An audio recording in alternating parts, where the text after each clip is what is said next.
같이 이렇게 보실 말씀이 어디입니까? 요한계시록입니다. 요한계시록.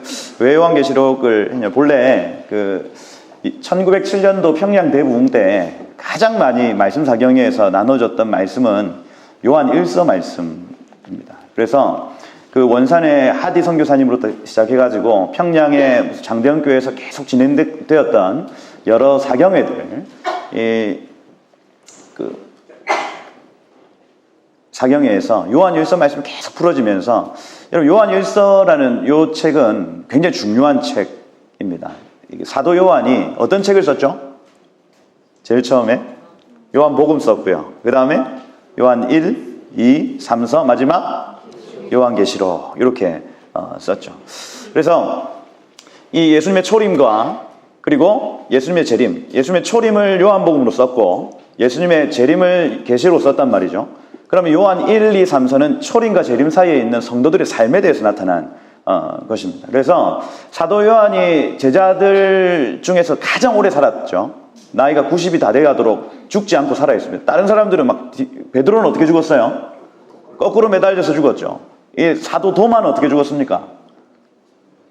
이 배에 칼이 막 찔리고 하여튼 순교를 당했단 말이죠. 다 일찍, 오늘날로 말하면 요절했단 말이에요. 요절. 다 이 예수님의 12제자 중에 대부분의 사람은 일찍 젊은 나이에 죽었단 말이죠. 그런데 이 사도 요한은 끝까지 이 예수님과 함께 동행하며 이 교회를 든든히 세우다가 끝끝내는 밤모섬에서 예수님의 재림의 어떤 그림들도 보고 죽었던 사람인 겁니다. 그래서 이 요한복음과 요한 1, 2, 3, 요한 서신 그리고 요한계시록이 가지고 있는 그 중요한 의미들을 여러분 보셔야 돼요. 초림에서 이 요한복음에서 봐야 될 예수님의 초림이 있고, 그 다음에 요한 서신에서 봐야 될 교회의 어떤 모습이 있고, 그리고 예수님의 재림의 모습을 요한계시록에서 봐야 하겠다 하는 겁니다. 그래서 그 요한 1서를 좀 같이 나눌까 하다가 요게 요한계시록을 먼저 이렇게 지금 요 때에 요한계시록을 좀 보게 하시는 어떤 때인 것 같아요. 그래서 제가 다니엘서를 할지 요한계시록을 할지 둘 다 재림에 대한 얘기니까요. 그래서 이렇게 고민을 하다가 요한계시록을 좀 같이 나눠야 되겠다 싶었습니다. 다 나눌 수는 없을 것 같고요. 그래서 제 목표는 한 14장 정도까지 갈 수 있지 않을까 싶은데 뭐 어떻게 될지는 모르겠어요. 여러분 요한계시록 누가 썼다고요? 요한이 썼습니다. 요한이 썼는데 자기가 막 소설처럼 막 지어서 썼느냐? 그게 아니에요. 이게 구약 성경의 70%를 인용해 버립니다, 여러분. 그러니 요한계시록은 구약 성경을 제대로 알지 못하면 잘 풀 수가 없어요. 그리고 여러분 요한계시록엔 정답이 있다 없다? 정답이 없습니다, 여러분. 없어요. 그래서 뭐 전천년설이다, 후천년설이다, 무천년설이다 굉장히 헷갈리는 이론들이 굉장히 많거든요. 그래서 어느 것이 맞냐? 제가 마이크를 갖다 대겠습니다. 조금 줄여주시면은. 예. 하나, 둘, 셋. 계란이 왔어요. 네. 하나, 둘, 셋. 됐죠? 예. 듣기 괜찮으시죠? 오늘 계속, 저희 교회에서도 지금 마이크하고의 싸움입니다. 여러분, 주파수 굉장히 중요합니다. 주파수. 제가 어떤 사람을 이렇게 만났을 때, 음란의 주파수가 있죠. 또 어떤 그 우울의 주파수가 있습니다. 여러분. 그러면 이 사람을 딱 만나면 그 주파수가 저한테 확 느껴지죠. 그러면서 이 음란의 주파수와 음란 주파수 딱 만나면 이게 불꽃이 확 튀어가지고 서로 하나가 됩니다. 이게 본래 그래요. 이게. 근데 제가 오늘 예배를 하는데 아침에 저희 교회에서 이렇게 예배를 하는데 우리 목소리에 다 주파수가 있죠. 우리 파동이 다 있단 말입니다. 근데 사람들이 전부 그 예배팀의 그 소리에 다 묻혀버리는 거예요. 숨어 있는 겁니다. 전부 다. 근데 하나님이 우리 목소리를 듣고 싶어 하시거든요. 하나님이 오늘 아침부터 계속해서 마이크를 내려놓게 하시고는 우리의 주파수를 하나님께 맞추기 위해서 원하시는 겁니다. 그래서 지금 여기에 와서도 여러분 우리의 모든 삶의 주파수가 있는데 여러분 요거 주파수를 잘 맞추셔야 됩니다. 하나님이 지금 이 자리에서 원하시는 주파수가 있어요. 거기에 내 마음이 딱 맞춰져야 하나님의 음성이 들려진다. 근데 그 주파수 항상 다릅니다, 여러분. 그죠? 어떤 때는 하나님이 요구하시는 것들이 이것일 수 있고 저것일 수 있는데, 그때마다 저희가 조금씩 조절을 해가지고 매일매일 매번 주님의 음성을 따라 이때는 이렇게 맞추고 이때는 이렇게 맞추고 변화할 수 있으셔야 되는 거예요. 그죠? 그래서 제가 하여튼 지난주부터 굉장히 어려움을 많이 겪었습니다. 저희 아내가 수요일 입원을 해가지고 맹장이 이렇게 터질 뻔해서 입원해가지고 수술했고요. 저희 아들이 위에서 떨어져가지고 머리부터 떨어져가지고 또 응급실로 또 막 가고 굉장한 어려움을 많이 겪고 사실은 여기에 왔는데 주영광교회에 지금 어떤 청년들이 기다리고 있길래 나를 이렇게 어렵게 만드나 막 이렇게 생각을 했다가 하나님이 저에게 굉장히 작은 부분들에 대해서 말씀하시는 부분들이 있었습니다. 제가 지금 굉장히 중요한 때거든요. 한국의 상황도 그렇고 그 다음에 저의 상황도 그렇고 생명수 교회, 저의 교회의 상황도 그렇고 굉장히 급박하고 그 엄위한 시간 안으로 들어왔는데 제가 하나님께 주파수를 잘 못 맞춰드리니까 하나님 제 삶을 흔드시는 것 같았어요. 그래서 지난주에 어떤 것까지 해결했냐면 제가 교회에서 썼던 그 사무용품 이런 것들 집에 몰래 가져가가지고 쓰고 있는 거 그것까지 하나님 다 지적을 하시더라고요. 너 그거 화이트 그리고 색연필 요거. 그래서 제가 그거를 다 노트에 다 적었습니다. 그 가격하고 이런 것들 다 적어서 그 헌금함에 한 7만 원 상당의 도둑놈이에요, 도둑놈. 많이 했죠. 네. 그래가지고 제가 그걸 다 적고 헌금함에 다시 이렇게 주님 저 잘못했어요. 저 용서해 주세요 하고 하나하나 하나님 그걸 다 정리하게 하시고 제 주파수를 하나님께 이렇게 맞추는 작업들을 일주일 동안 그렇게 터져가면서 하고 왔습니다. 오늘 여러분들에게 이게 레마의 말씀이 들려주시길 축복합니다. 지금 굉장히 엄미한 시간으로 저희가 들어가 있고 이때는 하나님의 음성을 굉장히 세밀하게 듣는 것이 중요한데 우리의 삶에 정리되어지지 않은 부분들이 여전히 남아있으면 하나님의 음성이 잘 들려지지가 않는다 하는 겁니다. 여러분 빚 다 갚으셔야 됩니다. 제가 저희 교회에서도 계속 10만 원, 20만 원 빌린 거 빨리 갚으세요.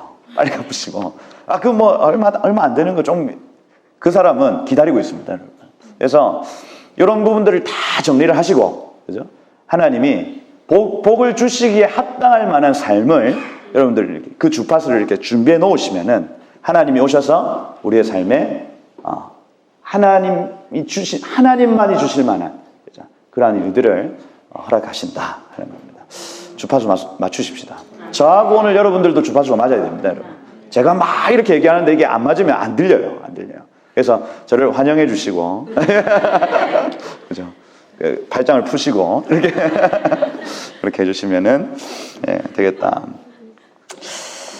제가, 난해구절이라고, 마태복음 16장 28절, 이런 부분들이 난해구절입니다, 여러분. 한번 찾아보시면은, 마태복음 16장 28절, 이 부분에, 구약 성경 28페이지, 신약 성경 28페이지인데, 진실로 너희에게 이르노니 여기 서 있는 사람 중에 죽기 전에 인자가 그 왕권을 가지고 오는 것을 볼 자도 있느니라 이렇게 되어 있습니다. 이 무슨 얘기냐면 제자들을 딱 불러다 놓고는 너희들 내가 왕으로 오는 거를 여기서 볼 자들이 있을 거야. 이렇게 얘기를 하시는 거예요, 예수님이. 그러면 예수님이 한번 오셨다가 올라가시고는 다시 오셨습니까? 안 오셨습니까? 지금 안 오셨죠? 근데 제자들을 어떻게 이걸 보냔 말이에요. 이것 때문에 무천년주의가 생깁니다. 무천년주의는 뭐냐면 예수님이 이미 오셨고 지금은 천년왕국 시대다. 지금 이렇게 보는 사람들인 거예요. 지금 우리가 살고 있는 이 시대는 이 천년왕국 시기이기 때문에 주님이 언제 오실지 이것도 모르는 일이고 여기에서 우리가 천국을 만들어가는 것이다. 이렇게 얘기를 합니다. 이게 무천년주의예요. 무천년주의. 그러니까 예수님의 재림에 대해서 사모한다 안 한다. 이 무천년주의를 믿는 사람들은 예수님의 재림을 사모하지 않습니다, 여러분. 우리가 우리의 힘으로 이 땅에서 천국을 만들어야 된다 봐요. 왜냐하면 이런 말씀들을 오해하고 있기 때문입니다. 너희 중에 제자들 보고 너희 중에 내가 왕권을 가지고 이 땅에 올 것을 볼 자가 있다. 이렇게 말씀하신 거예요. 그러면 제일 오래 살았던 제자가 누구라고요? 요한이겠네. 이렇게 생각한다니까요. 그러니 그럼 주님이 언제 오셨을까? 요한이 살았을 때. 틀린 겁니다. 요 난해 구절이 어떻게 풀어지냐면 그 바로 다음 장이 17장이에요. 17장. 17장에 베드로와 야고보와 그 형제 요한을 데리고 따로 높은 산에 올라가셔서 이 변화산에 올라가셔서 어떻게 하냐면 그들 앞에서 변형되사 그 얼굴이 해같이 빛나며 옷이 빛과 같이 희어졌더라 이렇게 되어 있습니다. 이게 변화산에서 예수님이 변화하신 그 모습이 예수님의 재림의 모습이다. 재림의 모습. 이 난해 구절이 이렇게 풀어지도록 되어 있습니다. 이거를 베드로가 정확하게 기록을 해놨거든요. 베드로 후서 1장 16절 말씀. 그렇죠. 적절한 타이밍. 네. 베드로 후서 1장 16절 말씀에 다 같이 한번 읽어보겠습니다. 시작. 우리 주 예수 그리스도의 능력과 강림하심을 너희에게 알게 한 것이 교묘만 아니요. 우리는 그의 크신 위엄을 친히 본 자라 이렇게 되어 있습니다. 그래서 주님의 다시 오시는 그 능력을 우리는 어디서 얘기를 듣고 말하는 것이 아니라 우리는 직접 봤다 하고 기록합니다. 여기 17절에 보면 지극히 큰 영광 중에서 이러한 소리가 그에게 나기를 이는 내 사랑하는 아들이요 내 기뻐하는 자라 하실 때에 그가 하나님 아버지께 존귀와 영광을 받으셨느니라. 이 소리는 우리가 그와 함께 거룩한 산에 있을 때에 하늘에서부터 난 것을 들은 것이라 이렇게 되어 있습니다. 다시 말해서 이 베드로서에서 베드로가 지금 증언하고 있는 것이 변화산 그 산상에서 예수님의 재림의 영광을 나는 봤다 하고 증언하고 있는 거예요. 그런데 여러분 공교롭게도 여러분 요한계시록 오기 전에 서신서의 순서들을 가만히 살펴보면 유다서 야고보의 동생 유다입니다. 유다서 그 다음에 요한 1, 2, 3서 그 다음에 베드로 전후서 야고보서 이렇게 되어 있습니다. 무슨 얘기냐면 지금 요한계시록을 준비시키기 위해서 변화산에서 예수님의 그 재림의 영광을 본 세 제자의 그 증언을 요한계시록 앞에 서신서에 딱 붙여놓은 거예요. 붙여놓고 이 요한계시록을 이해하고 내지는 그것을 깨달을 수 있는 교회의 조건에 대해서 야고보 사도가 야고보서를, 그 다음에 베드로 사도가 베드로 전후서를, 그 다음에 요한 사도가 요한 1, 2, 3서를, 그리고 유다서는 야고보가 일찍 죽었기 때문에 유다가 그 들은 내용을 야고보에게 들은 내용을 적은 것입니다. 그러니 요 마지막에 나오는 이 서신서 굉장히 중요한 책이에요. 굉장히 중요해요. 교회가 어떤 모습을 해야 되는가, 마지막 주님의 재림을 준비하는 교회가 어떻게 준비해야 되는가를 야고보서, 베드로 전후서, 요한 1, 2, 3서, 유다서 이렇게 준비를 시켜놓고 있다. 그래서 여러분 이런 부분들은 서신서야 여러분들 가만히 계속해서 성령의 조명을 기다리시면서 읽어보시면은요 깨달아집니다. 많은 무슨 신학 교수님의 강의가 중요한 게 아니라 성령님의 도우심이 필요해요, 여러분. 서신서와 선지서는요, 이건요, 막 어디 막 주석을 찾아보고 깨달아야 되는 부분이 아니고 어떻게 해야 된다고요? 성령의 조명을 받아야 되는 거예요. 성령의 조명. 그래서 저도 하여튼 저는 공부하는 걸 막 학교 공부는 별로 좋아하지 않는데 제가 성경 공부하는 걸 굉장히 좋아했었어요. 그냥 이거는 밤이 새해 가면서 이걸 봐도 지겹지가 않아요. 이걸 막 주석을 보고 막 이렇게 살펴보다가도 성령님 도와주세요. 이 본문을 좀 깨닫게 해주세요 하면 안 보이던 이 구문들이 보이기 시작합니다. 보이기 시작해요. 그래서 어디 주석에는 없는데 이건 확실하다는 어떤 그 확신이 제 마음 가운데 막 주어지고 그렇게 하다 보면 어떤 주석에 하나 딱 걸려 있습니다. 딱 걸려 있어요. 그러면서 이게 공부를 많이 한다고 성경을 깨달아지는 게 아니구나.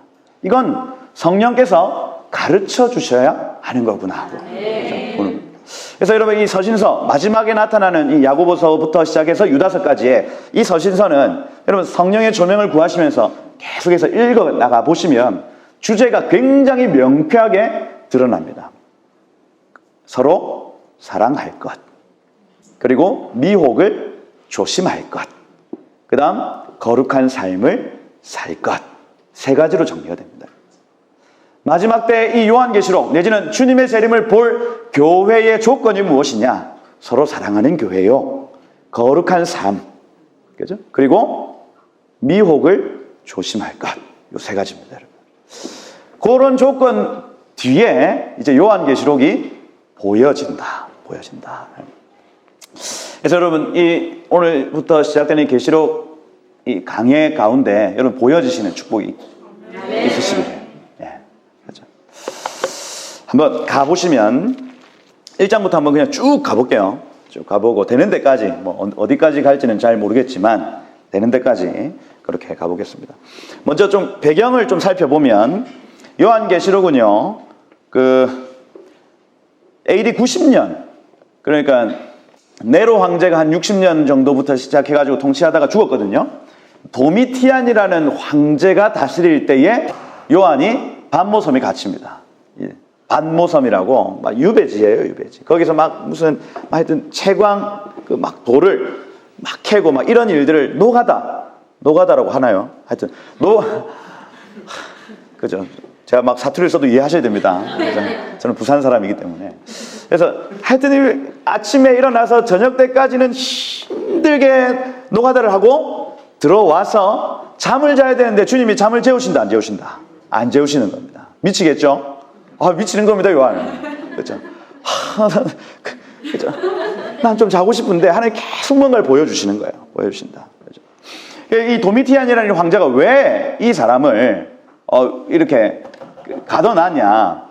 이 이전까지의 황제들은요, 살아있는 정치 지도자를 숭배하는 문화가 없었어요. 근데 이 도미티안이라는 이 사람이요, 처음으로 자기가 다스리고 있는 요때에 자기를 숭배하라고 강요하는 겁니다, 여러분. 그러니까 그 이전에는 가이사르, 그죠?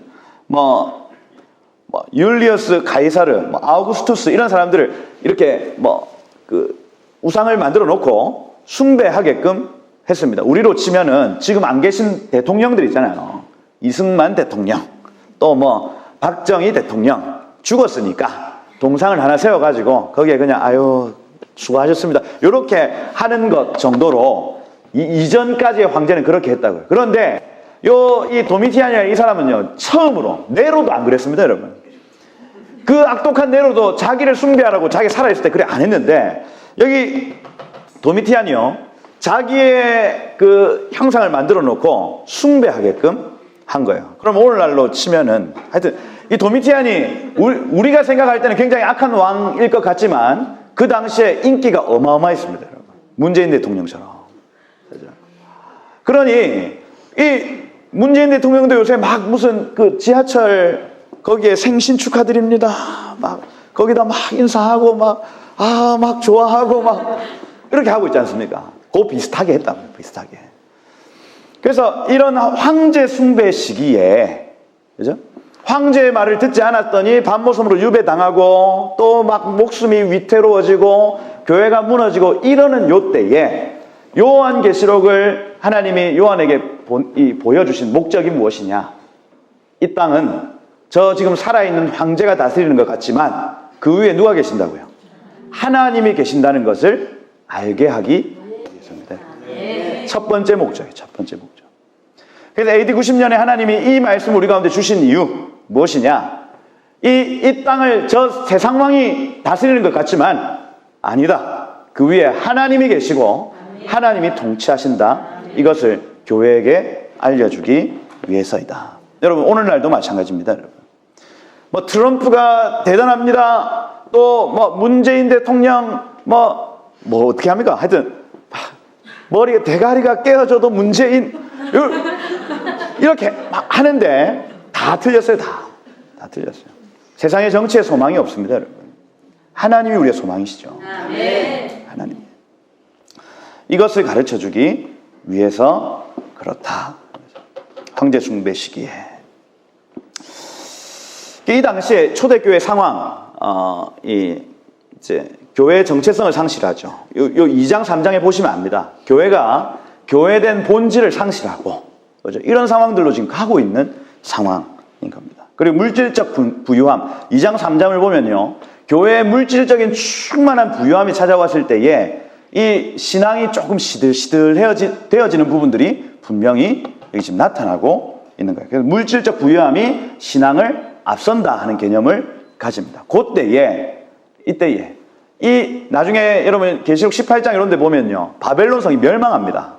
그때에 이 18장 후반절에 가보면 우리가 쓰는 화장품, 그 다음에 타는 자동차, 그 다음 인테리어 자재들, 이런 것들을 하나님이 다 깨어 부시시는 장면들 나타나고, 그래서 이 바다에 무역하는 사람들이 그 배 위에서 막 눈물을 흘리는 장면, 그리고 이 언약 백성으로서 세상에 속해 있던 사람들이 같이 우는 장면을 함께 보여주시는 그런 장면들이 나타나요.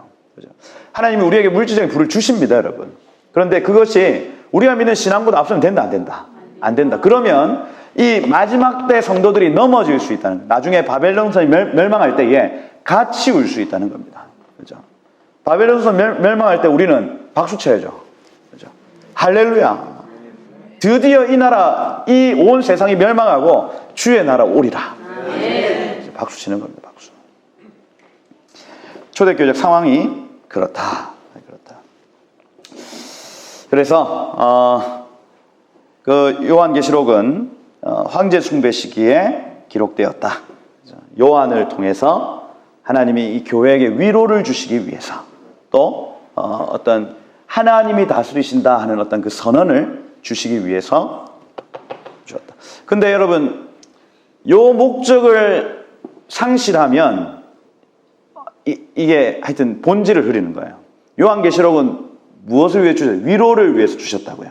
근데 많은 사람들이 요한계시록을 가지고 이제 이단들이 주로 14만 4천 명이 누구냐, 이렇게 하면서 이제 사람들을 위협하고 내지는 불안하게 하고 이렇게 이용을 한단 말이죠. 근데 여러분들이 먼저 알아야 하실 부분이 뭐냐? 요한계시록은 위로를 위한 책이다. 위로를 위한 책이다. 이 목적을 이렇게 벗어나는 순간부터 문제가 발생한다는 거죠. 그래서 여러분, 말씀을 쭉 이렇게 읽어가실 때에 불안해 하시지 않아도 됩니다. 왜냐하면 하나님이 모든 일들을 주장하고 다스리고 계시기 때문이다. 그렇죠? 그래서 혹시 제가 막 말씀을 전하는데 불안해진다, 사인을 주세요. 불안하다 해주시고. 네, 이렇게. 1장 1절부터 보시면 예수 그리스도의 뭡니까? 계시다, 이렇게 돼요. 계시다. 아포칼립시스라는 단어, 아포칼립소 들어봤습니까? 들어나 봤나? 아포칼립소. 계신데, 계시. 이 원어로 하면 어떻게 돼요? 눈꺼풀이 벗겨진다라는 뜻입니다. 그래서 요건 눈꺼풀이 벗겨지지 않으면 절대로 발견할 수 없는, 그죠? 창세기 3장에서 뱀이 가장 간교하다 할 때 그 히브리어 단어가 아룸이거든. 아룸이 눈꺼풀이 벗겨지다라는 단어입니다. 그러니 온 세상의 피조물들 중에서 가장 예민하게 하나님의 뜻 내지는 어떤 그 창조주의 뜻을 발견할 수 있었던 피조물이 누구였다고요? 뱀이었다고요. 뱀. 그러니 아담이 자기의 사명을 도울 수 있는 이 피조물이 누군지 막 찾아봤습니다. 근데 찾아보는 것 중에 가장 간교한, 가장 지혜로운 동물이 하나 있는데 그게 뱀이었다고요. 뱀. 근데 그도 하나님이 아니라고 말씀을 하셨기 때문에 하와, 이 갈비뼈를 취하여서 나의 다른 몸, 그죠? 이 내 살 중에 살이요, 내 뼈 중에 뼈요, 살 중에 살이라 하면서 돕는 배필을 주셨습니다. 그리고 그 전까지 뱀이요, 가장 눈꺼풀이 벗겨졌단 말이에요. 그러니 눈꺼풀이 벗겨진 사람들의 특징이 뭐냐면 우리가 못 보는 걸 봅니다. 봐요. 그래서 제가 아까 무슨 바동 이렇게 얘기를 했지만 조금 예민한 여성분들은 남편이 어디 갔다 향기만 싹 맡아도 오늘은 어디 갔구나. 이걸 알아요. 그죠? 예민하거든요. 예민해요. 그러니 눈꺼풀이 벗겨졌다는 얘기가 약간 이런 얘기입니다, 여러분.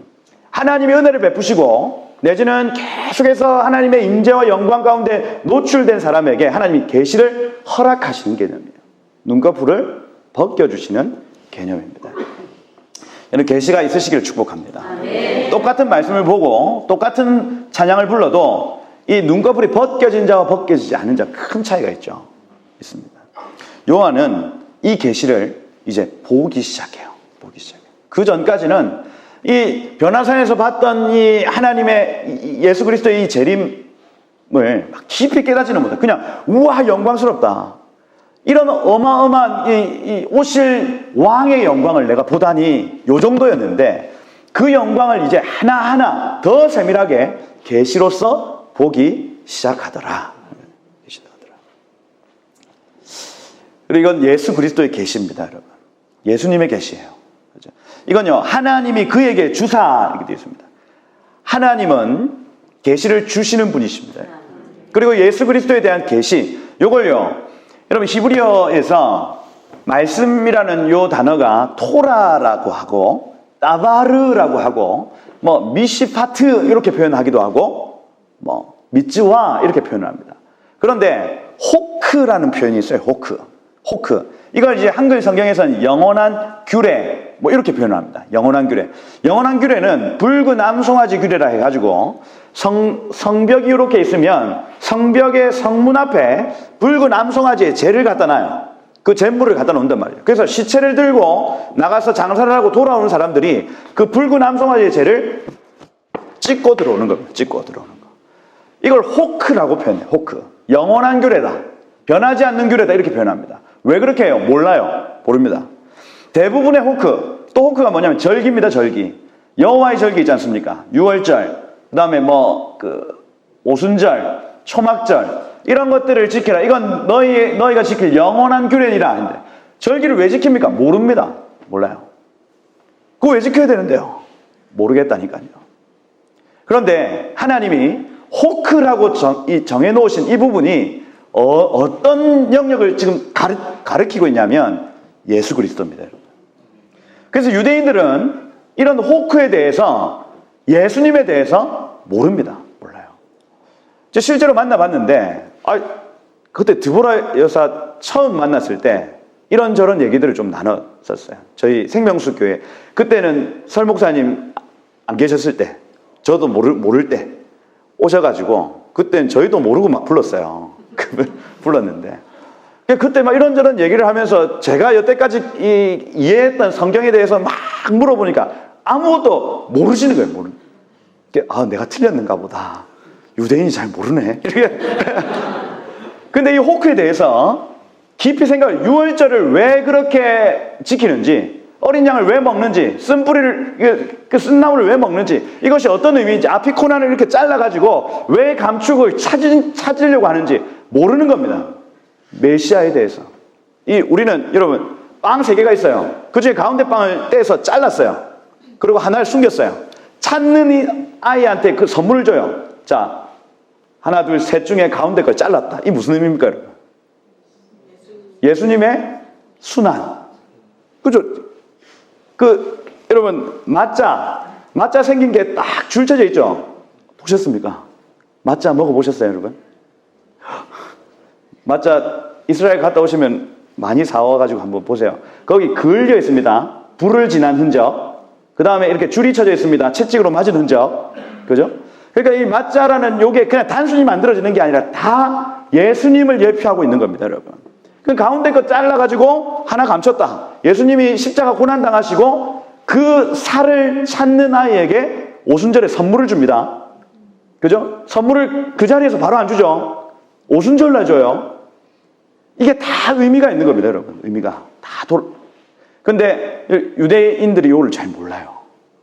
오순절날 말씀과 성령을 선물로 주신다. 이 개념 자체를 우리는 아는데. 그러니까 이 호크는요, 또 호크가 뭐가 있냐면 제사장이 술 마시고 성막 안으로 들어가면 안 된다. 이런 게 호크입니다, 여러분. 호크. 여러분, 우리의 제사장 누구세요? 대제사장. 예수 그리스도. 이게 다 메시아를 예표하고 있는 걸 호크라고 얘기를 합니다. 호크. 붉은 암송아지. 우리 죄를 대신 짊어지시기 위해서, 그죠?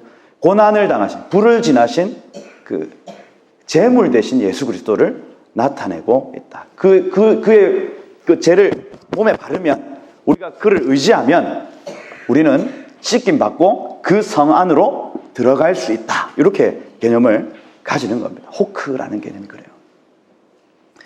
여러분, 예수 그리스도는 여러분 숨어 있습니다. 여러분, 성경에 숨어 있어요. 그리고 우리가 성경을 읽을 때에 그 숨어 계신 예수 그리스도를 찾아야 한다. 찾아야 한다. 그래서 예수 그리스도 계시다. 이는 하나님이 그에게 주사 반드시 속히 일어날 일을 그 종들에게 보이시려고 그 천사를 그 종 요한에게 보내어 알게 하신 것이라. 이렇게 되어 있습니다. 계시가 있으시기를 축복합니다. 여러분, 요한계시록을 잘 풀려면 키절이 있습니다. 열쇠절이 있다고요. 열쇠절이 어디냐? 모든 주석과 모든 학자들이 동일하게 이 구절을 알아야 요한계시록이 풀어진다 하는 구절이 있어요. 구절. 그게 어디냐면 요한계시록 1장 19절 말씀입니다. 1장 19절 말씀. 요게 요한계시록을 전체를 끌고 갑니다. 같이 한번 읽어보겠습니다. 그러므로 시작. 그러므로 네가 본 것과 지금 있는 일과 장차 될 일을 기록하라. 이렇게 돼요. 그래서 이 요한계시록은 이 세 가지로 구분이 됩니다. 네가 본 것과 지금 있는 일과 장차 될 일, 이 세 가지로 요한계시록은 정리가 돼요. 자, 네가 본 것은 어디냐면 1장 1절부터 18절까지 부분입니다. 이 부분에 무엇을 지금 보고 있냐면 신랑 대신 예수님을 보고 있어요. 요한이 신랑의 모습을 보고 있다고요. 신랑이 어떤 분이시지 하고 살펴보고 있다. 그 다음 지금 있는 일은 어디냐면 이 2장 3장에 신부된 교회의 모습을 보고 이제 볼 것이다. 이렇게 되는 겁니다. 다시 제일 처음 네가 본 것은 신랑의 모습, 지금 있는 일은 신부의 상황, 신부의 모습, 그리고 장차 될 일, 이 부분이 우리가 이제 좀 어려워하는 앞으로 일어날 일, 미래에 관한 일들이다. 이 4장 이후로부터 계속 이어지는, 요게 결국에는 이 7인으로부터 시작하는, 들어보셨습니까? 7개의 인이 있어서 그게 하나하나 떼질 때마다 어떤 일들이 발생하고 7째 인이 딱 떼어지는 순간 7 나팔이 바로 연결됩니다. 그죠? 하나, 둘, 셋, 넷, 다섯, 여섯, 일곱 나팔이 다 불려지면 7 대접이 또 시작이 되어지는 거예요. 그래서 7번째 인 안에 나팔과 대접장이 포함되어 있다. 그죠? 이렇게 이해를 하시면 앞으로 일어날 일들, 그것이 다 이제 일어날 일들이다 하는 겁니다. 그래서 그런 어떤 관점을 가지고 신랑의 모습을 먼저 보여주시는구나. 그리고 신부의 모습, 신부의 상황을 또 보여주시는구나. 그리고 이 신랑과 신부가 결국에는 어떻게 만나지는가를 세계사, 구속사를 이제 쭉 이렇게 나열하시면서 결국에는 신랑과 신부가 이렇게 만나게 될 것이다 하고 종결 짓는 것이 요한계시록의 끝이다. 이렇게 보시면 됩니다. 여러분, 우리 신앙생활의 끝이 뭡니까 그러면? 신랑과 신부가 만나는 겁니다. 그렇죠? 우리 모든 신앙생활의 끝은 그거예요. 내가 이 신부된 성도가 신랑 되신 주님을 만나는 그 순간이 끝이라고요. 근데 여러분, 이 한국 교회가 사실은 이 비전을 잊어버렸습니다. 왜요? 1992년 다미선교회 사건 이후로 예언이라는 단어와 재림이라는 단어는 금기어가 됐습니다. 그 전까지는요, 무슨 기장측 교회는 자유주의 신학입니다, 여러분. 그래서 성경을 성경으로 믿지 않아요. 성경은 그냥 역사서고 사람들이 지어놓은 책이다, 이렇게 믿는 사람들입니다. 근데 그런 사람들에게도 하나님이 예언의 은사를 주시고 강력한 치유와 어떤 신유의 기적들이 그런 교회들까지도 풀어졌던 때가 1980년도부터 90년대 초반까지입니다, 여러분. 그러니 다미선교회가 막 이 주님이 나팔절에 다시 오신다, 대속죄일에 다시 오신다, 이렇게 했을 때 사람들이 MBC, KBS 뭐 다 방송 3사가 다 가서 생중계를 했다니까요. 제가 어렸는데 그게 기억이 나요. 기억이. 밤 12시가 지났어요. 12시 온다 했는데 그 사람들 분위기 별로 안 좋아지죠. 그러면서 새벽 3시, 4시 정도 됐는데 막 의자가 날아가요. 의자 날아다니고.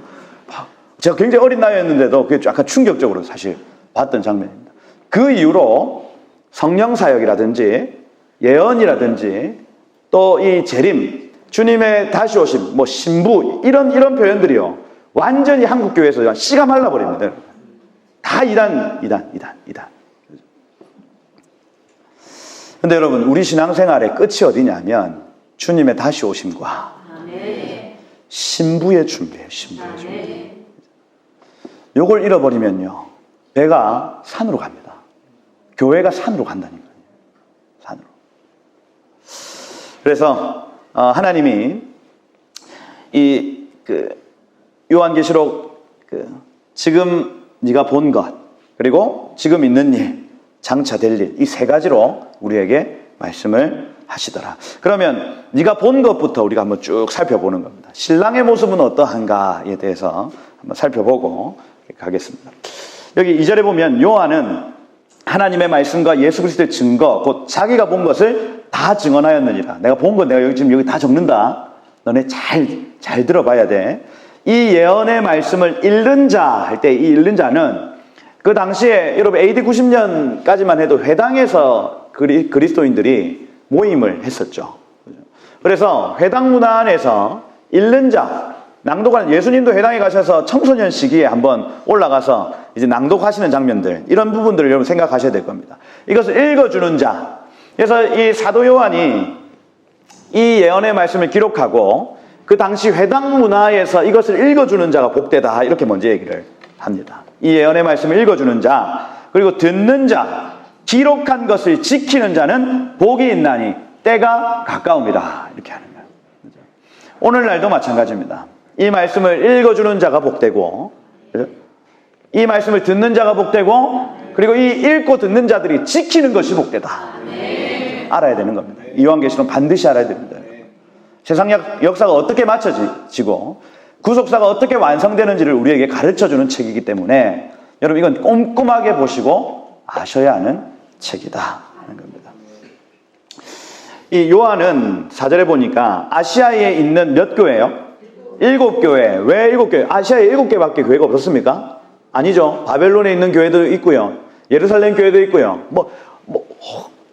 교회, 고린도 교회, 이런 교회들이 다 있습니다. 그런데 7개만 지금 적어놨습니다. 상징이죠. 상징입니다. 7은 완전수. 그래서 이 땅에 있는 모든 교회들에게 편지하노니, 이렇게 이해를 하셔도 된다. 7교회에게 편지하노니. 이제도 계시고 전에도 계셨고 장차 오실 이. 그리고 그 보좌 앞에 있는 7명. 그래서 요 앞에 있는 요 장차 오실 이는 성부 하나님이십니다. 성부 하나님. 나중에 백보자 심판 이후에 이 성부 하나님의 완전한 통치가 우리 가운데 오게 될 겁니다. 천국은 위에서부터 밑으로 내려오는 겁니다, 여러분. 우리가 올라가는 거 아닙니다. 위에서 천국이 내려옵니다. 천국이 진동하며 내려오는 거예요. 그래서 장차 오실 이, 그리고 그의 보좌 앞에 있는 7 영과, 이 누구세요? 성령님이죠. 성령. 그리고 충성된 증인으로 죽은 자들 가운데서 먼저 나시고 땅의 임금들의 머리가 되신 예수 그리스도로 말미암아, 이렇게 되어 있습니다. 그러니 은혜와 평강이 너희에게 있기를 원하노라. 지금 내가 지금 경험하고 있는, 요한이 지금 경험하고 있는 이 은혜는 누구의 것이다? 성부 하나님과 성령과 성자의 것이다. 은혜의 주인이 누구이신지를 밝히고 있습니다. 내가 하는 얘기 아니야. 이건 지금 성부 하나님과 성령님과 이 아들 예수님이 나에게 주신 은혜야.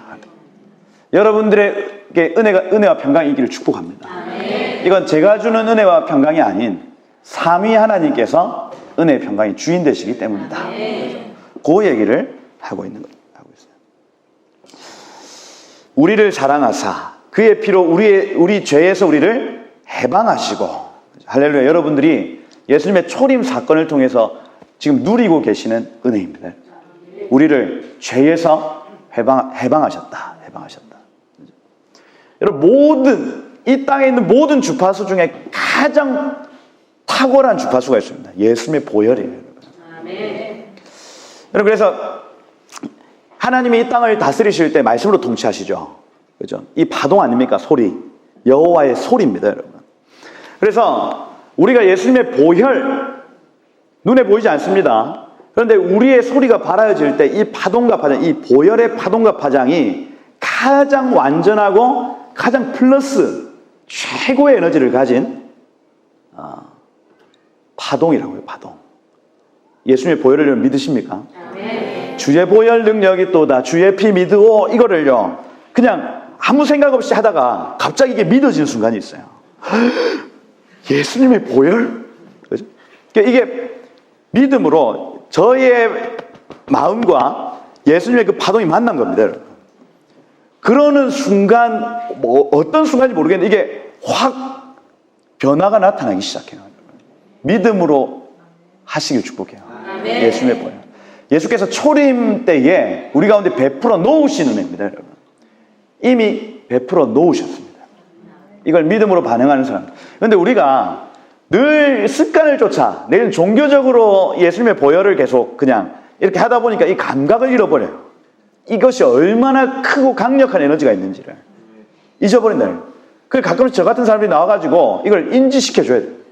이게 얼마나 강력한 건데. 그죠? 예수님의 보혈의 은혜가 여러분들에게 임하시길 축복합니다. 네. 우울의 파동, 음란의 파동 이런 건요 싸그리 그냥 요새 막 무슨 저주파 기계 이런 거 맞지 말고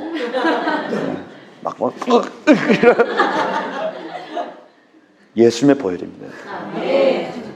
모든 뭉쳐있는 것들을, 그죠? 집을 지어놓은 모든 영역에 예수님의 보혈의 역사가 나타나기 시작합니다. 다 깨져버리는 거예요. 요걸 여러분 누군가 과학적으로 공부를 한번 해보시면 이게 다 그 양자역학이나 이런 것들 안에서 그 믿음의 원리들이 다 있습니다, 여러분. 이걸 뉴에이지하는 그 친구들이요 양자역학 공부해가지고 막 치료를 해버리거든요. 이게 막 무슨 파동과 파장 이런 걸 연구해서 치료를 합니다, 실제로. 근데 믿는 사람들이요 이 믿음의 원리에 대해서 잘 몰라요. 그 하나님 여호와의 소리가 빛을 창조하시고요, 여호와의 소리가 땅과 바다를 갈라버리십니다, 여러분. 그 성벽을 무너뜨려 버리세요. 어마어마합니다, 여러분. 믿는 사람들이 믿음으로 이걸 취할 수가 있어요. 우리를 사랑하사 그의 피로 우리를 죄에서 해방하셨다. 예수님 초림에서 우리에게 베푸신 은혜다. 그리고 그의 아버지 하나님을 위하여 우리를 나라와 제사장 삼으신 그에게 영광과 능력이 세세토록 있기를 원하노라. 여러분, 우리를 나라와 제사장 삼았다고 하는 건요 예수님의 초림의 은혜를 경험했던 자가 그냥 단순히 아유 나는 이제 좋아, 나는 이제 은혜를 누리며 살래 하고 그냥 살아가는 게 아니라 우리를 제사장 삼으신 겁니다. 그래서 이 땅에서 제사장은 뭡니까? 죽어가는 저 세상 사람들과 살아계신 하나님 사이에서 연결시켜주는 작업을 하는 자가 제사장이에요. 제사장은 뭡니까? 성막에 예배드리러 오는 사람들 대부분 죄인입니다. 죄인. 자기 집에서 기르는 양 한 마리 딱 끌고 온단 말이에요. 그러면 그 양을 이제 양한테 레위기 1장에 보면 번제 개념을 여러분 이해하시는 게 자기 집에서 기르던 양을 데리고 와가지고 거기에 머리 안수를 하고 어떻게 얘기합니까? 내 죄가 지금 이 양에게 옮겨지길 원합니다 하고 기도합니다. 번제할 때. 그러고 죽여버리죠. 자기 손으로, 자기 손으로 죽여버립니다, 여러분. 그리고 각을 다 뜨죠. 각을 뜬다는 얘기가 뭐예요? 구부러지는 모든 부분들을 다 자른다는 얘기입니다. 그죠? 양을 다 잘라요, 다 잘라요. 그거를 딱 누구한테 줍니까? 하나님께 드려요. 누구한테 줘요? 제사장한테 주는 겁니다, 제사장. 그럼 제사장 그걸 딱 받아가지고 하나님께로 가져가는 겁니다. 가져가서 홀라당 태워드리고 이게 다 잘 태워지면 또 뭐 이게 잘 안 태워지는 경우도 있겠죠. 그러면 잘 안 태워졌다 다시 가져온다 이렇게 할 수도 있습니다. 잘 태워지는 걸 보고 하나님이 받으셨다고 인정이 되면 가는 겁니다. 가가지고 하나님이 너의 예배를 받으셨어. 이제 너는 이제 죄 사해져서 이제 돌아가도 돼. 요게 제사장이 하는 일이에요, 제사장이. 그럼 우리를 나라와 제사장으로 삼았다고 하는 건요, 단순히 초림의 은혜를 지나가지고 나는 자유해, 난 너무 행복해하고 살아가라고 우리에게 은혜를 베푸신 것이 아니라 우리를 나라로, 그의 백성으로, 거룩한 삶으로, 또 제사장으로 하나님의 은혜를 전하는 자, 내지는 저 죽어가는 세상과 살아계신 하나님을 연결하는 자로 우리를 부르셨다. 부르셨다. 우리를 나라와 제사장으로 삼으신 그에게 영광과 능력이 세세토록 있을지어다. 이게 지금 예수님의 초림 이후에 성령이 오셔서 우리가 지금 누리고 있는 은혜입니다. 우리가. 그렇죠? 그리고 7절에 볼지어다 그가 뭘 타고 오세요? 구름 타고 오시리라. 할렐루야. 예수님이 왜 구름 타고 오십니까? 구름 타고 가셨거든요. 그죠? 그 가셨던 모습 그대로 오시는 겁니다. 장소도 거기죠. 장소도 가셨던 그 장소에서 다시 내려오신다고 약속했어요. 감람원. 드러나 봤나, 감람원. 이스라엘에 있는 그 동쪽문, 그 옆에 있는 그 언덕 말입니다, 여러분. 거기로 들어오시겠다고 약속하신 겁니다. 볼지어다 그가 구름을 타고 오시리라. 각 사람의 눈이 그를 보겠고 그를 찌른 자도 볼 것이라 할 때 이 찌른 자, 그를 찌른 자도 애곡하리다, 이런 표현들이 구약에 어디에 있습니다? 어디입니까?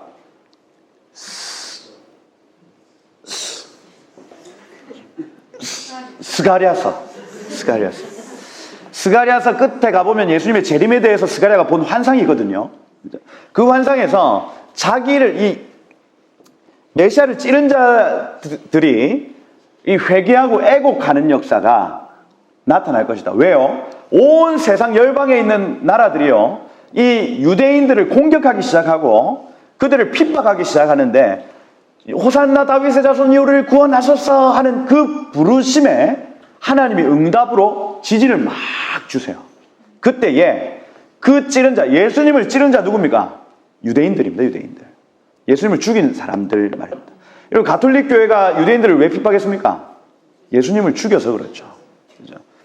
뭐 히틀러의 무슨 홀로코스트보다 더 악한 짓을 사실은 그리스도인들이 유대인들에게 했죠. 왜 그렇습니까? 예수님을 죽인 민족이기 때문입니다. 그래서 그들의 어떤 DNA는 좋지 않은 DNA. 이게 이제 하여튼 무신론, 또 뭐 다윈, 찰스 다윈, 이런 어떤 이론들이 합쳐져 가지고 결국에는 이 안 좋은 DNA는 다 죽여야 좋은 DNA가 남겨 있어야 인류가 발전한다, 이런 개념을 가지고 있었기 때문에 홀로코스트가 독일 사람들은 굉장히 당연하게 여겨졌던 부분들이 분명히 있죠. 어찌됐든 그 찌른 자도 볼 것이 할 때 이 찌른 자들 누구라고요? 유대인이다. 성경에서 그를 찌른 자는 무조건 유대인들이구나, 이렇게 보시면 됩니다. 찌른 자도 볼 것이요. 그리고 땅에 있는 모든 족속이 그로 말미암아 애곡하리니 그러하리라. 아멘. 이렇게 되어 있죠. 유대인들이 돌아온다는 얘기를 하고 있고요. 그리고 땅에 있는 모든 족속, 민족, 방언, 백성들이 이 주님이 다시 오실 때에 애곡하고 돌아오는 역사가 있다. 그래서 한 세 사람 교회를 좀 여기에서 말해놓고 있는 겁니다. 그러하리라. 주 하나님이 이르시되 나는 알파와 오메가라. 이제도 있고 전에도 있었고 장차 올 자요 전능한 자라 하시더라. 우리 하나님 이런 분이십니다, 여러분. 세상의 처음이시고 세상의 끝. 그죠? 우리는 지금 시간을 따라가고 있는 것 같지만 하나님은 어제도 계시고 오늘도 계시고 내일도 계세요. 하나님께는 시간의 개념이 없습니다, 여러분. 그죠? 그래서 지금 여기 계신 하나님이 그 과거 2000년 전의 하나님이고, 이걸 여러분 동시에 보고 있다고요. CCTV 보듯이. 우리의 상황과 2000년 전의 예수님의 상황을 동시에 보고 계신 하나님이 계신다고요. 하나님께는 시공간의 개념이 없습니다, 여러분. 그러니 오늘 우리가 예수님께 죄를 옮깁니다 하면요, 하나님 입장에서는 바로 이렇게 가지는 거예요, 이게. 우리는 2000년 전에 2000년 전의 일을 어떻게 믿어? 이렇게 하잖아요. 왜냐하면 우리는 시간에 지금 갇혀있기 때문입니다. 근데 하나님께는 시간이 없죠. 그래서 우리가 지금 옮긴다고 결정하고 옮긴다고 고백하기 시작하면 그게 지금 실제로 옮겨지는 겁니다. 드러나 봤나 4차원의 영적 세계. 4차원이면 4차원. 우리가 이해하지 못하는 영의 어떤 그 영역이 분명히 있죠. 믿음입니다. 이걸요, 성경적 용어로 하면 믿음 사회, 믿음 사회. 그죠? 믿는 대로 되어집니다, 여러분. 그죠? 알파와 오메가라. 이제도 있고 전에도 있었고 장차올 자 전능한 자다. 하나님이 온 만물을 창조하셨고 만물을 완성하실 분이시다. 그 9절에 저자 소개합니다. 나 요한은 너희의 형제요 예수의 환난과 나라와 참음에 동참하는 자라. 자기를 이렇게 소개합니다. 나는 예수님의 고난에 참여한 자, 예수님의 그 참으심, 오래 참으심에 동참한 자다. 여러분도 이 노년의 때에 이러한 고백하시길 축복합니다. 나는 예수님의 고난에 참여했어. 나는 예수님의 오래 참음에 나는 참여했단다. 그렇죠? 하나님의 말씀과 예수를 증언하였으므로 말미암아 반모라는 섬에 있었더니. 그렇죠? 여러분, 열심히 없는 자들은 핍박도 없습니다. 열심히 있으니까 핍박이 있는 거예요, 여러분. 근데 어디에 열심히 드냐면 이 사람은, 요한은 하나님의 말씀과 예수를 증언하였으므로 핍박받았다. 이렇게 되어 있습니다. 이 일을 하지 않으면 우리 성도들에게 핍박이 없을 거예요. 그러면 핍박 없는 삶을 살면 되지. 아니라니까요. 이게 예수님의 고난과 오래 참음에 참여하는 방법입니다. 하나님의 말씀을 준행하기 위하여. 지금 뭐 여러 가지 동성애 이슈, 또 북한 인권 이슈 이런 부분들에 대해서 여러분 우리가 침묵할 수 있지만 왜 발부둥치며 씨름합니까? 하나님의 법, 하나님의 말씀에 위배된 일들을 우리는 거부하는 거예요. 여러분 강한 분노가 일어나시길 축복합니다. 비누아스 같이 여러분 지금 이 세상에는요 하나님을 위해서 화를 내는 사람이 없어요. 하나님의 말씀이 만홀히 여김을 받는데도 불구하고 우리는 그냥 아유 그런가 보다 이렇게 살아갑니다. 아니라니까요. 여러분 하나님이 얼마나 마음이 아프실지, 그죠? 그리고 우리의 마음에 정말 비느하스와 모세처럼 분노가 일어나야 돼요. 분노가. 하나님 어떻게 이럴 수 있습니까? 어떻게? 하나님의 말씀과 예수를 증언함으로 말미암아 갇혔다. 갇혔다. 10절부터 예수님의 모습, 신랑의 모습을 소개합니다. 여러분 그래서 여러분이 만나실 신랑의 모습을 상상해 보세요. 상상해 보세요. 자, 10절부터 보시면 주의 날에 이렇게 되죠. 주의 날. 이걸요. 주의 날을 현대 신학자들은 주일이라고 계속 보면 주일. 그래서 주일날 예배할 때 환상에 확 빠졌다. 그렇죠? 물론 그럴 수 있습니다. 근데 요 당시에는 주일날 예배하는 문화가 없고 주로 샤밧에 이렇게 모여서 이렇게 예배를 했던 부분이고, 이 주의 날이라고 하는 주님의 때, 주님이 원하시는 그 때에, 그죠? 그때에 내가 성령에 감동되어 내 뒤에서 나는 나팔 소리 같은 큰 음성을 들으니. 나팔 소리 같은 큰 음성. 그래서 주로 출애굽기 19장 이러는데 하나님이 나타나실 때 나팔 소리가 나타나요. 빠밤, 빠밤, 빠밤. 나팔 소리가. 그래서 막 우리도 막 불잖아요. 그죠? 어떻게 따라해 올 거라고 막 이렇게 붑니다. 근데 실제로 하나님이 임재하실 때 나팔 소리 날 겁니다. 그죠? 이거는 막 무슨 어떤 상징이나 이런 부분들이 아니라 실제로 이 시내산에서 나팔 소리 났을 겁니다. 그러니 그렇게 기록했겠죠.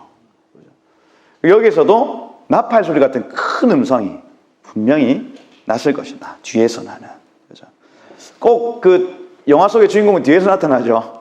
그래서 뒤에서 누구게 이렇게 나타나. 신랑의 모습이라는 신랑의 모습. 그죠? 신랑의 모습. 큰 음성으로 뭐라고 하시냐면 11절에 보니까 네가 보는 것을 두루마리에 써서 에베소, 서머나, 버가모, 두아디라, 사데, 빌라델비아, 라오디게아 7 교회에 보내라. 이렇게 되어 있습니다. 그래서 예수께서 나타나셔서 내가 지금 교회에게 하고 싶은 말이 있다. 나의 신부에게 하고 싶은 말이 있다. 몸을 돌이켜 나에게 말한 음성을 알아보려고 돌이킬 때에 7 금촛대를 보았다. 저기 있죠? 7 저겁니다. 저거. 7 금촛대를 보았다. 그래서 한번 제가 그려보겠습니다. 예수님의 모습을. 7 금촛대가 이렇게 있죠. 금촛대. 이 금촛대는 나중에 자체 해석이 나옵니다. 20절에 보니까. 그죠?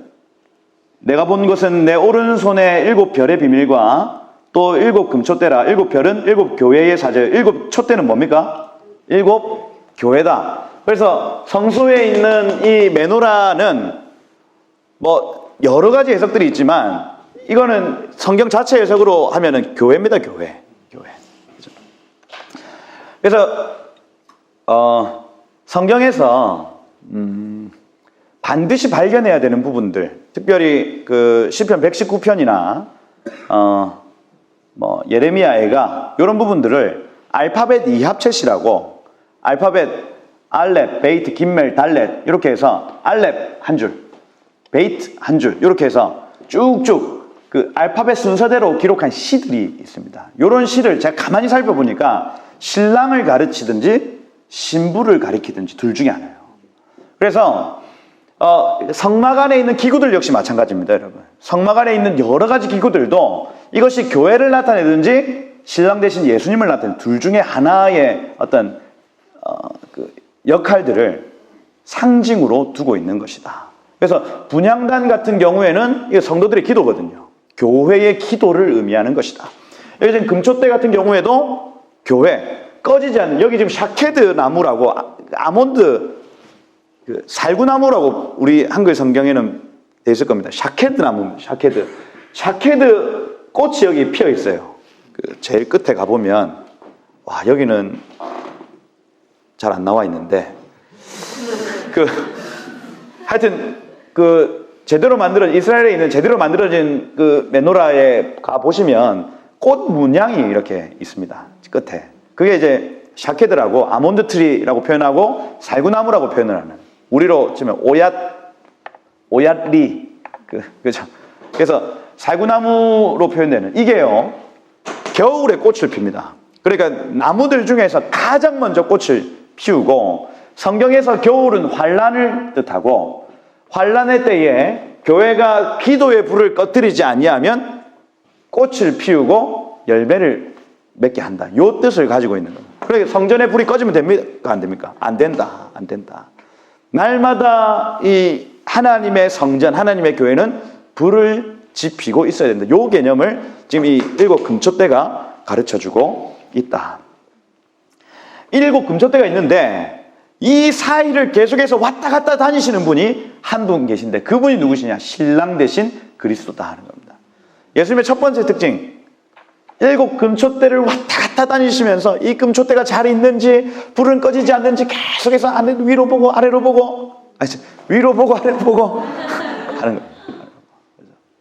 교회가 어떻게 건강하게 잘 있는지를 살피고 계시는 예수님의 모습. 지금도 마찬가지. 지금도 우리 주영광교회가 이 불이 잘 지펴져 있는지를 살피시고, 어디 어려움이 없는지를 살피시고, 대제사장으로서 이 메노라를 계속 살펴보시는 예수님, 신랑 되신 예수님의 모습이 있다 하는 겁니다. 7 금촛대를 보았다. 13절에 보니까 촛대 사이에 인자 같으니, 이렇게 세상의 왕을 의미하고, 인자는 사람입니다. 그래서 사람의 형상을 입은 한 분을 봤다 하는 거예요. 그죠? 그래서 우리 예수님은요, 저 온 하늘의 왕이십니다. 아닙니다. 사람의 몸을 입고 오셔서 온 만물과 사람들의 만왕의 왕이시요 만주의 주시다. 이게 인자의 핵심적인 개념이에요. 하나님은 하늘의 하나님 아니십니까? 예수님이 이 땅에 오셔서 온 만물을 사셨다니까요. 그죠? 사셨어요. 인자 같으니. 발에 끌리는 옷을 누가 입냐면 출애굽기 20장 20절에 보면 제사장들이 입습니다. 제사장들은 반바지 입고 가면 안 되죠. 그죠? 큰일 납니다. 큰일 나요. 그래서 발끝까지 안 보이도록 끌리는 옷을 입는다. 그러니 대제사장 대신 예수 그리스도를 나타낸다 하는 겁니다. 발에 끌리는 옷을 입고 가슴에 우바스 금띠를 띠고 이렇게 되어 있습니다. 그래서 요걸 이제 뭐 이 조선시대 왕이 여기 이렇게 띠고 있는 금띠다, 내지는 여기 판결 흉패다, 여러 가지 설들이 있는데 결국 이 왕권과 제사장권을 나타내는 모습. 그러니 이분의 모습이 제사장의 모습을 하고 계신다 하는 거예요. 제사장 모습. 그죠? 그의 머리가 무슨 색깔입니까? 14절에 털의 희기가 흰 양털 같고. 그죠? 그래서 머리가 희다고 하면서 이런 백발은 노인의 영광이요 이렇게 돼 있죠. 장로의 영광인데 본래 원어로 하면 자켄이란 단어. 그래서 장로들은 성문 앞에서 재판합니다, 여러분. 재판하는 사람들의 특징, 머리가 하얗습니다. 이 하나님의 어떤 공의를 나타낸다. 그래서 여러분 예전에 홍콩 영화나 영국 이런 데 영화를 보시면 재판장이 그 흰 색깔 양털 같은 걸 씁니다. 이거 홍콩 영화, 제 성령 영화를 많이 봤는데 성령 영화를 보면 거기 이제 재판하는 장면이 나오는데 거기에 우리 찜질방에서 그 만드는 양처럼 그걸 쓰고 그래서 그 공의를 나타내죠. 내가 하여튼 정의대로 심판하겠다, 재판하겠다는 것을 상징하는 장면입니다. 그러니 이 머리털의 희기가 흰 양털 같다는 재판장을 의미하는 것이고, 이분이 장차 오셔서 이 땅을 알곡과 가라지, 양과 염소를 구별하고 재판하겠다는 개념을 가지는 거예요. 흰 양털 같고 눈 같으며, 오늘 눈 왔죠? 그죠? 그래서 하얗게 이렇게 덮여져 있더라. 그 다음, 그의 눈은 뭐 같습니까? 불꽃 같다. 그죠? 이거 좋습니까? 안 좋습니까? 눈에 지금 불 나온다. 안 좋죠? 화나 있다는 건 화나 있다. 그죠? 그래서 요 모습이 나중에 이 2장, 3장에 가보면 7 교회들에게 나타나는데, 어떤 교회들에게는 두 눈이 불꽃같이 나타나고요. 어떤 교회들에게는 어떤 은혜의 하나님으로 나타납니다. 그래서 어떤 이가 이르시되 어떤 이가 이르시되 할 때에 그 모습만 봐도 이 교회가 잘하고 있는 교회인지 잘못하고 있는 교회인지를 알 수가 있더라 하는 겁니다. 그죠? 그래서 그 눈은 불꽃 같다. 불꽃 같다. 그래서 예수님이 이렇게 나시는데 눈이 이렇게 있어요. 근데 여기에 눈동자가 있어야 되는데 불이 이렇게. 불이. 그죠? 불이. 흰 양털 같다. 이렇게. 양털 있고요. 그 다음. 신랑의 모습입니다. 신랑의 모습입니다. 그 발은 풀무불에 단련한 빛난 주석과 같다. 쇠노이거든, 쇠노. 그죠? 백주석 목사님. 주석과 같고. 그죠? 여러분, 놋발이에요, 놋발. 부서지지 않는 발. 굉장히 강력한 발. 이걸로 잘못하는 성도들과 이 세상 사람들을 밟겠다는 개념, 심판의 개념을 가지고 있다. 빛난 주석 같고. 그리고 그의 음성은 많은 물소리 같으며, 이렇게 되어 있습니다. 많은 물소리. 원어로 하면 폭포의 느낌입니다. 폭포의 느낌. 여러분, 폭포에서 폭포 막 쏟아지는데 여러분 이렇게 막으면 막아집니까? 안 막아지죠? 다 옆으로 셉니다, 여러분. 그래서 이 많은 물소리를 주로 어떻게 풀이를 하냐면, 막을 수 없는, 거역할 수 없는 주님의 음성, 이렇게 표현합니다. 많은 물소리를. 막 쏟아지는 거를요, 우리가 아무리 막으려고 해도 못 막는 상황인 겁니다. 여호와의 소리가 그렇다는 거예요, 여러분. 여러분들이 아무리 막아보려고 해도 안 막아집니다, 여러분. 하나님의 소리는. 그리고 16절에 보니까 그의 오른손에는 7뼈이 있고, 그죠? 그래서 여기 보시면 입이 또 있는데, 입에 뭐가 나옵니까? 그 입에서 좌우에 날성검이 나오고. 아, 이 신랑의 모습 어떻게, 그죠? 좌우에 날성검이 요렇게 좌우에 날성검이 나오고, 좌우에 날성검이. 오른손에는 별 7개가 이렇게 있는 거예요. 7개. 혈육이 깨있고, 그죠? 얼굴은 해가 힘있게 비치는 것 같더라. 그죠? 해가 비치는 것처럼 이렇게. 그리고 뭐 손 있겠다. 발에 끌리는 옷, 발에 끌리는 옷, 그죠? 이렇게 하는 거죠. 가슴에 금띠, 이렇게 하면 이게 여러분들의 신랑의 모습이다. 신랑의 모습. 뭐 빠진 거 있습니까? 일곱 금초대 많은 물소리. 아, 발이 빛난 주석. 그죠? 주석 적어놓긴 주석. 주석. 그죠? 신랑의 모습이다. 하는 겁니다. 신랑의 모습. 영광스럽죠? 네. 짜잔! 하고, 지금 나타나고 있습니다. 그죠? 상징이죠? 이렇게 그리시면 안 됩니다. 이러면 예수님의 모습을 왜 깨져? 이게 상상이 깨지는 겁니다. 상징이, 제가 아까 다 말씀을 드려, 이건 제사장이고 심판주로서, 재판장으로서 우리에게 오신다 하는 어떤 그 상징을 나타내더라 하는 거죠. 얼굴 해같이 빛나더라. 근데 여러분, 이분을 만나는 사람마다 엎드려져 죽을 것 같았다, 이렇게 표현합니다. 이 17절에 보니까 내가 볼 때에 그 발 앞에 엎드려져 죽은 자 같이 되며, 그 요한은 어디 있어요? 여기 하고 죽은 자 같이 됐다, 이렇게. 그렇죠? 됐다. 근데 그가 오른손을 내게 얹고 이르되, 여러분, 오른손에 7 별이 있었다고 말씀을 드렸습니다. 7 별은 여기 20절 자체 해석에 나오는 걸 보면 7 교회의 사자, 하나님이 보낸 사자들이 있다는 거예요. 사자들. 그러니까 이 오른손을 이 사람에게 요한에게 얹었다면, 이 요한도 하나님이 보내신 사도, 사자의 한 사람으로서 이 예수께서 이렇게 축복하시는 장면인 겁니다. 손을 얹고 이르시되 두려워하지 마라. 그죠? 나는 처음이요 마지막이니 살아있는 자라. 내가 전에 죽었노라. 볼지어다 이제 세세토록 있어 사망과 음부의 열쇠를 내가 이제는 가졌다. 여러분, 이전까지는, 예수님이 초림하시기 이전까지는 사단이 이 사망과 음부의 권세를 쥐고요, 어떻게 했냐면 구약의 성도들이 죄를 지으면 천상회에 올라가가지고 하나님, 성부 하나님, 저 사람 죄 지었으니까 빨리 벌을 주시고 죽이셔야죠 하고 참소합니다. 참소.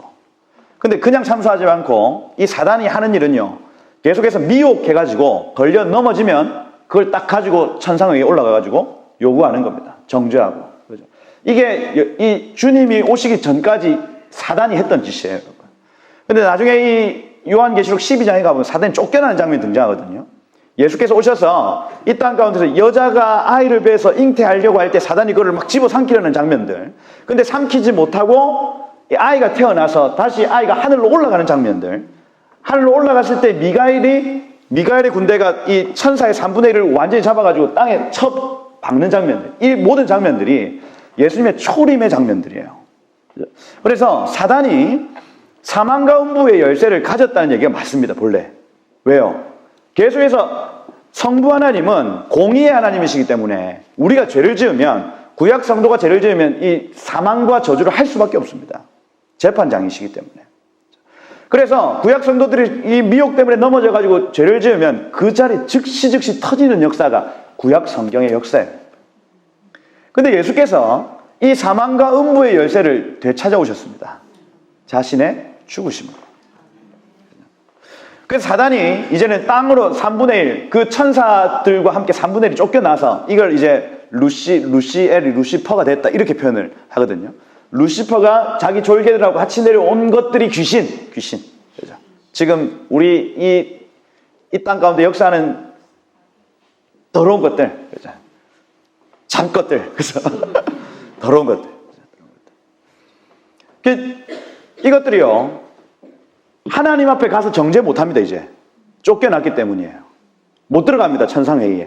그러면 지금은 이제 뭐 할 수 있냐면 우리의 삶에 찾아와서 미혹밖에 못하는 거예요. 미혹밖에.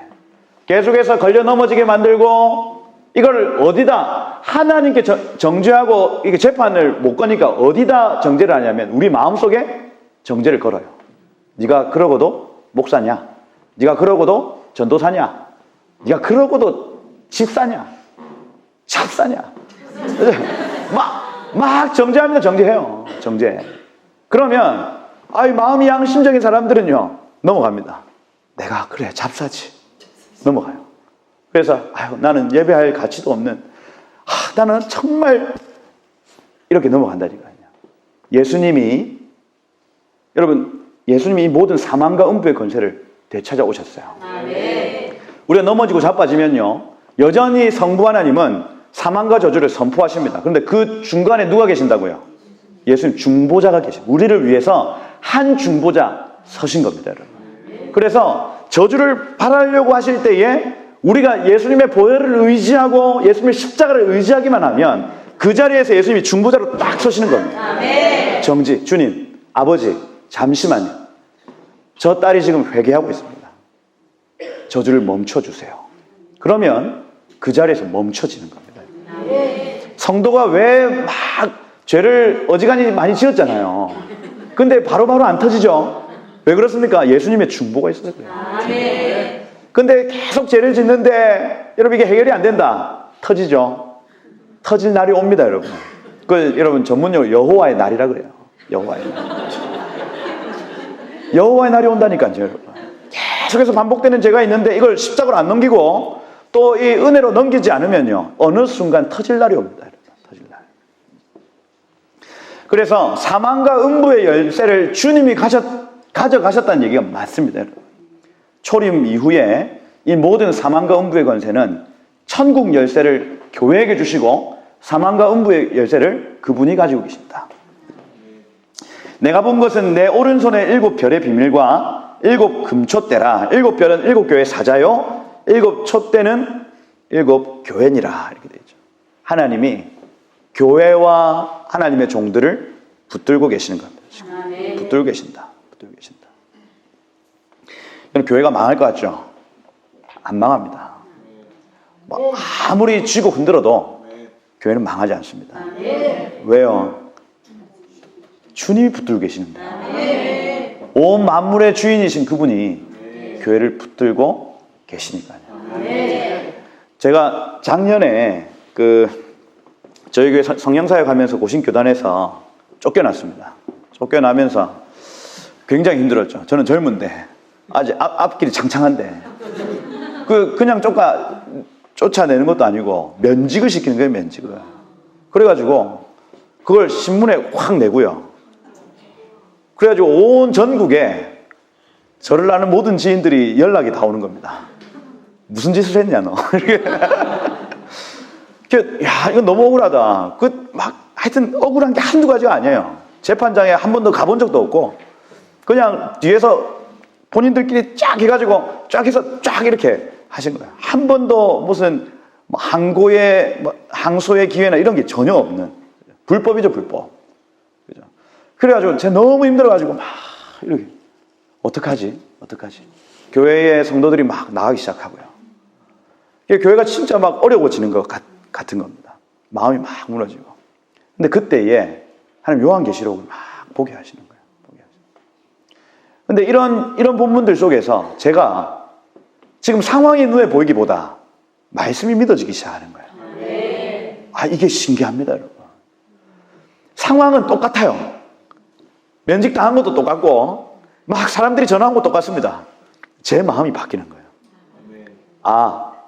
교회는 주님의 손에 지금 달려있구나. 주님이 이 교회를 쥐고 계신다. 그리고 이 교회는 망하지 않는다. 이 믿음이 딱 들어오는 순간부터요 이게 달라집니다. 제가 하는 모든 일들이 다 달라지기 시작해요. 여러분 교회 망하지 않습니다. 세상 권력이 아무리 교회를 무너뜨리려고 막 발버둥 세무조사를 하고 별의별 짓을 다 해도 교회 흔들어 보십시오. 절대로 망하지 않을 겁니다. 왜 그렇습니까? 그 근거가 어디에 있어요? 주님이 오른손으로 붙들고 계신다. 주님의 종들도 주님이 붙드시죠. 그죠? 지금 저도 그죠?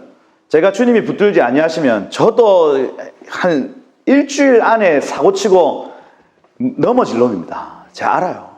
그죠? 주님의 종들을 주님이 붙드십니다. 말씀 안 보고 기도 안 하면요. 한 달이 뭡니까? 제가 저를 압니다. 나 이제 저를 찾지 마세요 하고 교회 선포하고 제가 어디 이렇게 가서 뭔가 대단한 일을 할 것 같지만 분명히 전 넘어지고 자빠질 겁니다. 말씀과 기도로 제가 지금 거룩하여져 있기 때문에 지금 이런 자리에 서 있지요. 세상에 장사 없습니다, 여러분. 주님이 붙드신다. 붙드신다. 그렇죠? 교회가 깨어 기도하면요, 주님이 붙드십니다. 붙드세요. 종들을 위해 기도하셔야 되겠죠. 네. 교회 리더십 굉장히 중요합니다. 리더십을 주님이 계속 장중에 딱 붙으시고 끌고 가시면요, 막힘이 없습니다. 막힘이. 주영강 교회의 종들을 위해서 기도해 주셔야 돼요. 계속. 우리 설 목사님, 여러 사람들 기도해 주셔야 된다. 시간이 7교회 별거 없습니다. 제가 오늘 4장까지 목표였는데 지금 1장을 1시간 주야. 대충 신랑의 모습 이해됩니까? 교회를 너무 사랑하시죠? 교회를 너무 사랑하시니까 신랑 눈에 신부밖에 안 보입니다. 여러분밖에 안 보인다고요. 네. 그 모습으로 지금 서 있다. 우리가 잘못하면 노발에 깔릴 수 있습니다. 그렇죠? 그 입에서 나오는 자외 날성검으로 찔릴 수 있습니다. 그럴 수 있다. 그걸 기억하셔야 하겠다. 여러분, 에베소 교회부터 라오디게 오늘 교회까지 신부의 모습까지 하고 정리할게요. 그죠? 예. 첫날이니까 신부의 모습 보면요. 그래서 이 7교회를 어떻게 이해하느냐도 굉장히 많은 견해들이 있습니다. 그래서 마지막 때 나타날 그 여러 교회의 유형이다. 그래서 생명숲 교회는 이러한 모습을 가지고 있고 또 주영강 교회는 이러한 모습을 가지고 있다. 근데 그렇게 적용하기가 쉽지 않아요. 쉽지 않아요. 그래서 뭐 이런저런 여러 가지 얘기들이 있는데 그나마 그래도 뭔가 이렇게 납득이 될 만한 것들만 여러분들에게 좀 소개를 이렇게 해드리겠습니다. 그래서 요한계시록은 하나의 이론만 고집해서는 안 됩니다. 제가 그냥 계속해서 공부를 해보면 그래요. 어떤 사람들은 깨달아가지고 요렇게 얘기하는 분들이 있고 어떤 사람들은 깨달으면 요렇게 또 바뀌는 분들이 있죠. 이 둘이 막 싸웁니다. 싸워요.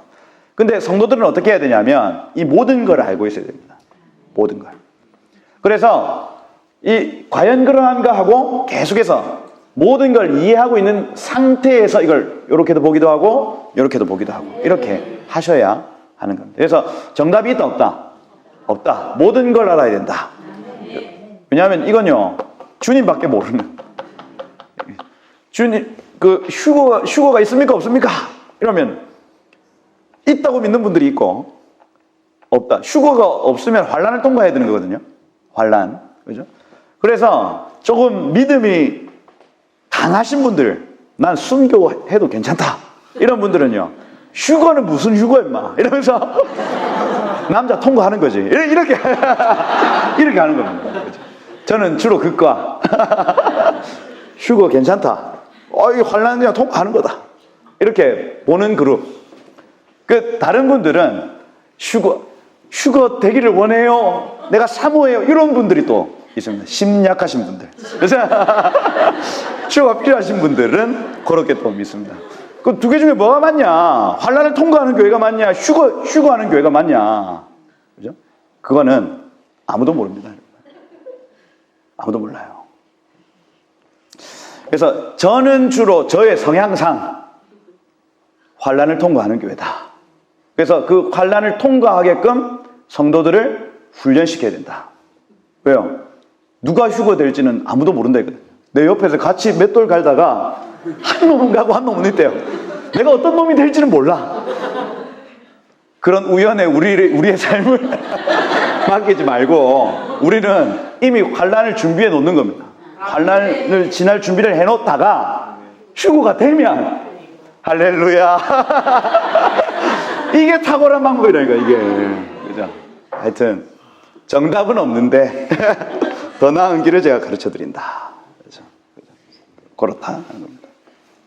그래서 일곱 교회도, 이게 뭐 어떤 교회다, 어떤 교회다, 이렇게 할 수 없는 부분이 있고, 이건요, 전체적인 어떤 그 마지막 때, 주님이 다시 오시기 가까울 때에, 동일한 메시지가 있는데, 여기 7절에 보면 이기는 그에게 이렇게 돼 있고, 11절에 봐도 이기는 자는, 그러니까 서머나 교회에게 이기는 자, 버가모 교회 12절에 봐도 버가모 교회가 17절에 이기는 그에게, 그 다음에 26절에 이기는 자와, 그 다음에 3장 5절에 이기는 자, 3장 12절에 이기는 자, 그 다음에 21절에 이기는 그, 이렇게 되어 있습니다. 무슨 얘기냐면, 모든 교회에게 너희는 이기는 자가 되라, 이렇게 얘기해요. 각 교회마다 상황은 다 달라요. 어떤 데는 뭐 이세벨을 용납했다, 어떤 데는 첫사랑을 잃어버렸다, 이런저런 얘기들을 다 하지만 결국 신랑이 주는 메시지 다 하나입니다. 이겨라, 이겨라. 그 모든 환경과 상황을 이겨라, 이렇게 얘기를 하는 거예요. 이렇게 끝난 겁니다. 이게 신부의 다양한 모습이 있습니다. 이 모습은요, 어떤 교회는 칭찬만 있고 어떤 교회는 책망만 있습니다. 다양한 양태의 교회들이, 신부의 어떤 모습들이 있는데, 그들에게 주님은 무엇을 요구하시냐? 지금 그 상황을 이겨라. 그죠? 생명수 교회 상황이 다르고 주영광 교회 상황이 다릅니다. 그런데 각 상황마다 하나님이 요구하시는 요구들이 있고 이겨야 되는 상황이 있다고요. 상황이 있어요. 그걸 이겨내는 것이 주님의 뜻이다. 그 메시지는 단 하나입니다. 이겨라, 이겨라. 에베소 교회 모습을 보면요, 저기 그 1절에 7별을 붙잡고 있고 7 금초대 사이를 거니시는 이가 이르시되, 이렇게 되어 있죠. 그러니 예수님이 지금 에베소 교회를 사랑하신다는 개념을 가지는 거예요. 이 모습만 보면 내가 지금 에베소 교회의 종들을 붙들고 있다, 내가 지금 에베소 교회가 지금 잘 이 불이 꺼지지 않기를 내가 간절히 갈망하고 있다고 신랑 되신 주님이 이걸 딱 이렇게 나타나시는 거예요. 그럼 뭐라고 하냐면, 네 행위와 수고와 인내를 내가 안다. 그리고 악한 자들을 용납하지 않은 걸 안다. 이 행위와 수고와 인내는 열정입니다. 열정. 그래서 너네 교회가 했던 그 열정적인 일들을 내가 알고, 그 일들을 감당하면서 너희의 인내도 내가 안다. 그리고 너희는 악한 자를 용납하지 않는 분별력이 있죠. 이 전통교회로서 굉장히 신앙이 성숙하고 자라있는 교회입니다. 에베소 교회가. 전통도 있고요, 분별도 있고요, 열정도 있습니다. 칭찬하는 거죠. 자칭 사도라 하여 아닌 자들을 시험하여 그 거짓된 것을 네가 드러낸 것을 내가 아노라. 그리고 참고 내 이름을 위하여 견디고 게으르지 아니한 것 내가 안다. 환난 중에 게으르지 않고 열심으로 주를 섬겼다 하는 그 개념을 칭찬하시는 거예요. 그래서 책망이 뭡니까? 4절에 보니까 너의 처음 사랑을 버렸노라, 이렇게 되어 있습니다. 여러분, 주로 전통적인 교회들이 이러한 어려움이 있죠. 막 뭔가 열심히 나는데 첫사랑이 잊어버려진 겁니다. 첫사랑이 잊어버려진 거예요. 그렇죠? 예전에 막 뭐 예배당에 딱 궁뎅이만 딱 붙여도 눈물이 슉 나고, 이런 경우를 한 번도 안 해보신 은혜의 때가 있었지 않습니까? 어떤 섬김을 해도, 뭐 화장실 청소를 주일날 와서 해도 그 청소를 함에 있어서 주를 섬기듯이 할 때가 있었다고요. 예배인도 처음 할 때, 내지는 저 같은 경우에는 설교를 처음 할 때 그 설렘과 그 주보에 제 이름 나온 그 부분을 한참을 바라보면서 주님 감사합니다, 주님 저를 설교자로 삼아주시니 감사합니다, 이렇게 올라갔던 때가 있었는데 그 첫사랑을 뒤로 하고 잊어버리기 시작한 겁니다. 주로 전통교회들이 이러한 어려움들을 겪죠. 주님이 그러한 부분들을 보신다니까요. 우리의 마음의 내적인 동기들을 보고 계신대요. 보고 계신대요. 이것이 마지막 때 신부들의 그 가장 첫 번째 교회에게 하시는 말씀입니다. 날마다 이 첫사랑, 말랑말랑한 이 첫사랑을 주님이 갈망하시고 보고 계신다고요. 여러분의 사랑이요,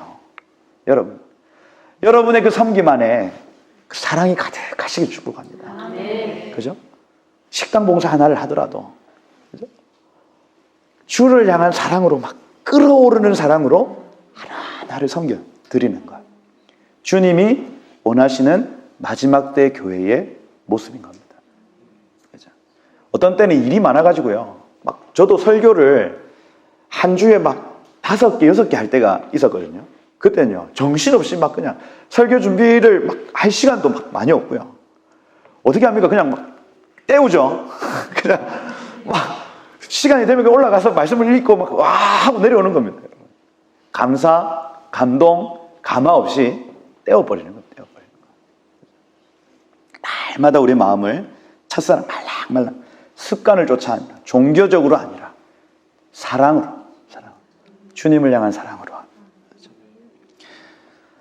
어디서 떨어졌는지를 생각하고 회개해라. 처음 행위를 가져라. 안 그러면 이 촛대 그 자리에서 옮기고 굉장히 심각한 얘기를 합니다. 왜냐하면 여기 6절에 보면 오직 내게 이것이 있으니 니골라당의 행위를 미워하는구나 이렇게 되어 있습니다. 니골라당 요게 이제 요 당시에 그 우상숭배, 황제 숭배와 관련된 얘기인데, 니골라당은요 우리의 영으로만 하나님을 예배하면 돼. 육체로 우리가 영으로 하나님을 섬긴다고 얘기하고 육체로는 앞에 신상 앞에서 절해도 괜찮아. 요렇게 봤습니다. 내 마음이 하나님께 있으면 내가 제사상에 절을 해도 괜찮아. 요렇게 얘기하는 게 니골라당의 교훈이에요.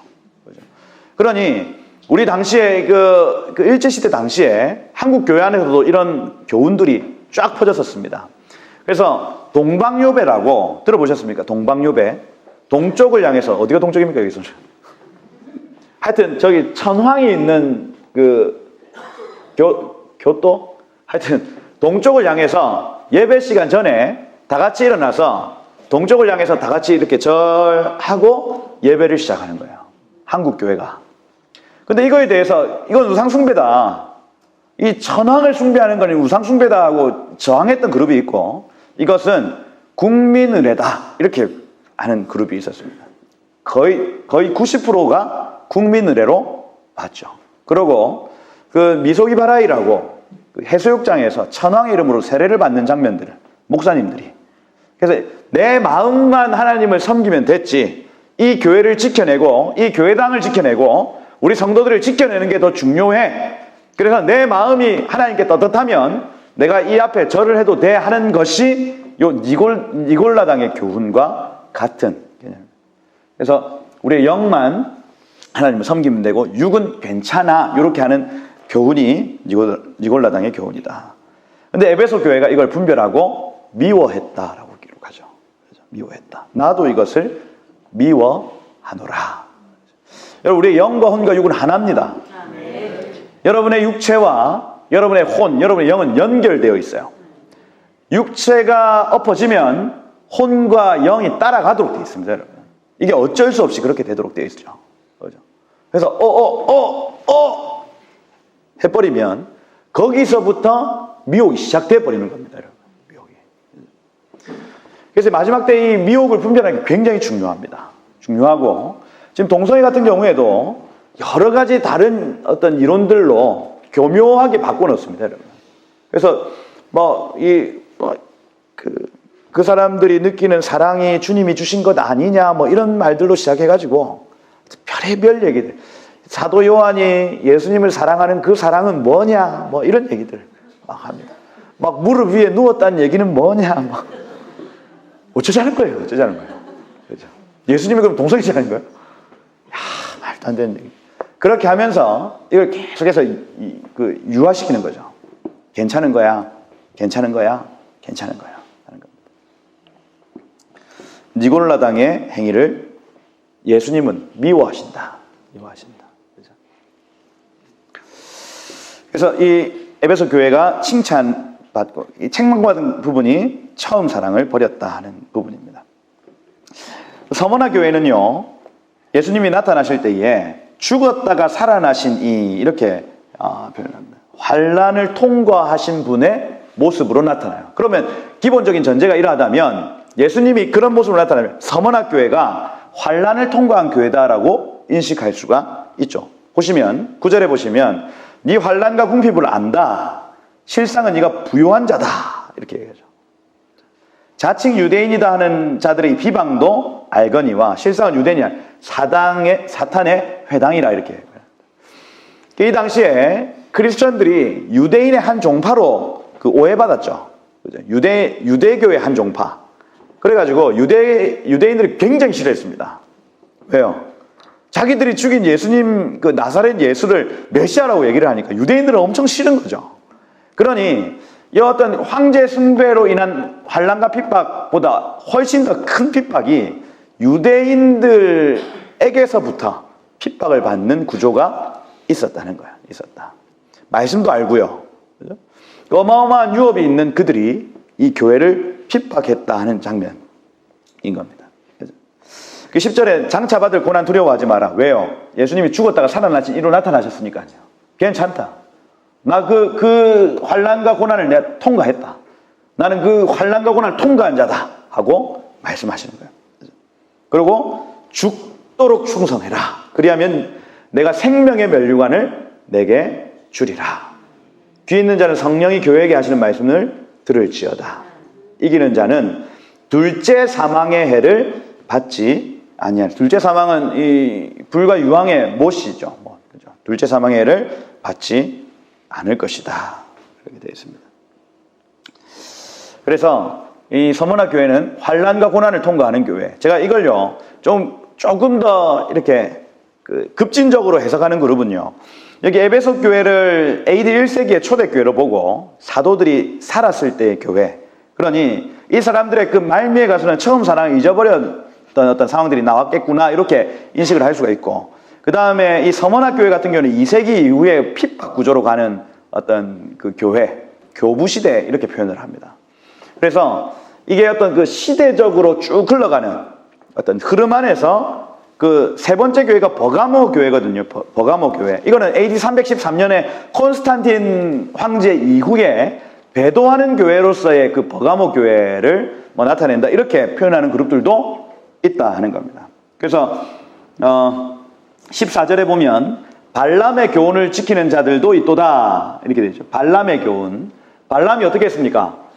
발람이 이스라엘 백성들한테 발락이라는 사람이 저주해달라고 요청을 했는데 발람이 저주를 하려고 하니까 입에서 계속해서 축복이 나오는 거죠. 축복이. 자기는 계속해서 저주의 말을 하고 싶은데 축복이 계속 나오니까 빨리 마치라고. 그죠? 그죠? 못할 일 전혀 없습니다, 하나님은. 그래서 이 발락과 발람, 그죠? 발람이 계속해서 이 저주를 하려고 했는데 축복이 나왔다. 답답해.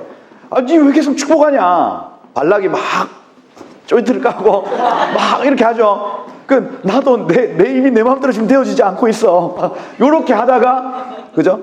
나 이제 너 그냥 가. 이렇게 돌아가려고 하는데 계속해서 복채가 생각이 나서 계속 돌아보고, 계속 복채가 생각이 나서 돌아보고, 요런 상황에서 팁을 하나 가르쳐 주는데, 쟤네들은 어떤 복술이나 저주로 저주받을 민족이 아니다. 쟤네들 스스로가 죄를 지으면 하나님이 저 위에서 저주를 내리셔야만 저들이 저주를 받을 것이다. 이걸요 가르쳐줘요. 이게 바알 부올 사건이라고, 이 발락, 모압 땅에서 그 신전에서 일어나는 음란한 어떤 예배의 형식이 있는데 거기에 저들을 초청하고 거기에서 행음하게 하면 저들이 스스로 저주 안으로 들어가는 민족이 될 것이다 하고 해결책을 제시해 줍니다. 그래서 복채를 받아서 발람은 돌아갑니다. 실제로 이스라엘 백성들이요, 그 바알부올 사건을 통해서 광야에서 가장 많은 사람들이 죽어나가는 전쟁을 통해서가 아니라, 그죠? 하나님이 직접 그들을 치심으로 저주를 받았습니다. 이게 무슨 얘기냐면, 발람의 교훈을 지켰다고 하는 건요, 이스라엘 백성들은 막 핍박한다고, 교회는 핍박한다고 무너지지 않습니다. 저주한다고 무너지지 않은 교회는 어떻게 무너지냐면 스스로 무너집니다. 스스로. 죄 가운데 거하면 교회는 무너져요. 죄 가운데 거하면. 그럼 발람의 교훈을 지키는 자들이라 하면요, AD 313년에 콘스탄틴이요. 모든 어떤 유월절, 그 다음에 절기, 근데 토라를 읽고 공부하는 것, 안식일 이런 것들 다 폐해버리고 주일로 바꾸죠. 뭐 모든 절기들을 다 바꿔버립니다.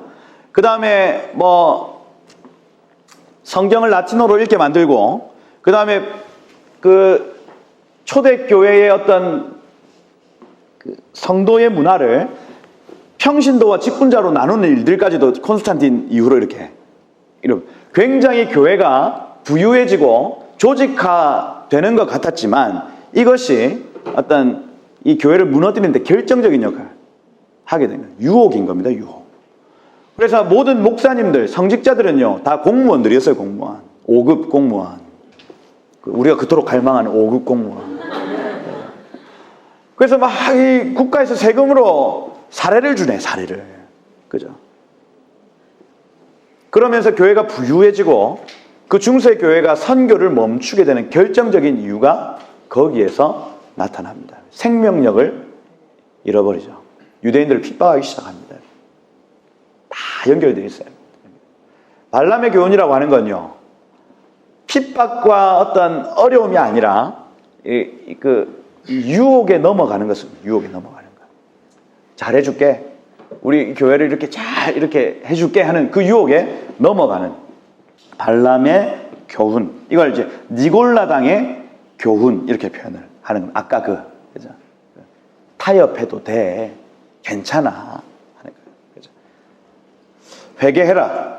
그리하지 아니하면 속히 가서 내 입의 검으로 그들과 싸울 것이다. 그래서 여러분, 잘하고 있는 교회에는 계속해서 이기는 자의 조건이 계속 잘해라. 못하고 있는 교회가 이기는 조건은 회개해라. 이겁니다. 회개해라. 그래서 어떤 모습으로 오셔도 괜찮습니다. 돌이키면 되고 우리가 하는 일들을 쭉 계속해서 밀고 나가면 된다 하는 거예요. 된다. 여기 17절에 보면 이기는 그에게는 내가 감추었던 만나를 그에게 주고, 감추었던 만나는 말씀으로 교제한다는 거거든요. 매일 아침마다 여러분 광야에서 만나가 나왔습니다. 이 만나는 생명의 떡입니다. 생명의 떡. 말씀이죠. 날마다 그들과 교제한다는 축복입니다. 교제한다는 축복. 샤밧에는 갑절이죠. 갑절.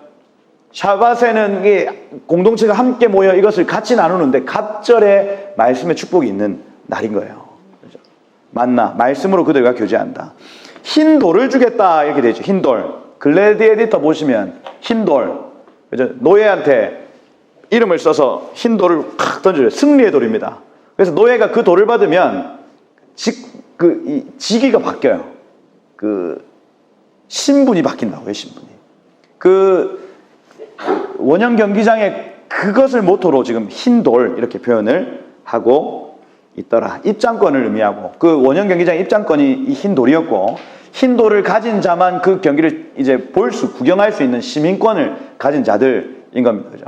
근데 노예한테 흰 돌을 던져준다고 하면 황제가 던져주거든요. 승리한 글래디에이터 막 다 이겼다. 그럼 흰 돌을 이름을 써주는 겁니다. 본래 내 이름은 강성민인데 황제가 주는 이름이 있어요. 니시마쿠스 뭐 이렇게. 그러면 이걸 받으면 이제부터 니시마쿠스라는 이름을 가지고 살아가는 겁니다. 이해가 되시죠? 이기는 그에게 내가 모든 환난과 싸움을 이기는 그에게 내가 승리의 돌을 던져주겠다는 겁니다. 여러분들에게 이 환난과 어려움을 통과하면 흰 돌을, 새 이름이 적힌 흰 돌을 너에게 줄 것이다. 그죠? 이 받는 자밖에 그 이름을 알 사람이 없다. 왜요? 자기 이름이니까. 이겨라는 거예요. 이겨라. 여러분 승리하십시오. 네. 승리하셔야 됩니다. 거의 다 왔습니다. 거의 다. 그죠? 두아디라 교회. 두 눈이 불꽃 같습니다, 여러분. 느낌 좋아요, 안 좋아요? 그 뒤에 발이 빛난 주석 같다 이렇게 되어 있습니다. 더 안 좋죠? 이 지금 두아디라가 얼마나 지금 그 어려운 상황 가운데 있는지 우리가 알 수가 있다. 네 사업과 사랑과 믿음과 섬김과 인내 내가 안다. 네 나중 행위가 처음 것보다 많다. 무언가 이 하나님을 향한 열심이 있고 어떤 주님을 위한 사업과 사역들이 힘있게 풀어진 교회였다 하는 겁니다. 그런데 자칭 선지자라 하는 이세벨을 용납했다 이렇게 돼 있죠. 이세벨. 그래서 이 바알 숭배, 아세라 숭배를 이스라엘에 강력하게 풀어놨던 여인, 이 아합 왕, 아합 왕이 이세벨 때문에 완전히 망한 거 아닙니까, 그죠? 완전히 나라 통째로 그냥 삼켜지는 일들이 이 여자를 통해서 있었다. 그것을 지금 이렇게 상징으로 이렇게 기록해놨다. 교회가 이 여자 하나 때문에 거의 넘어가는 상황이 된 겁니다. 그가 내 종들을 가르쳐 깨어 행음하고 우상의 재물을 먹게 하는구나. 그래서 어떤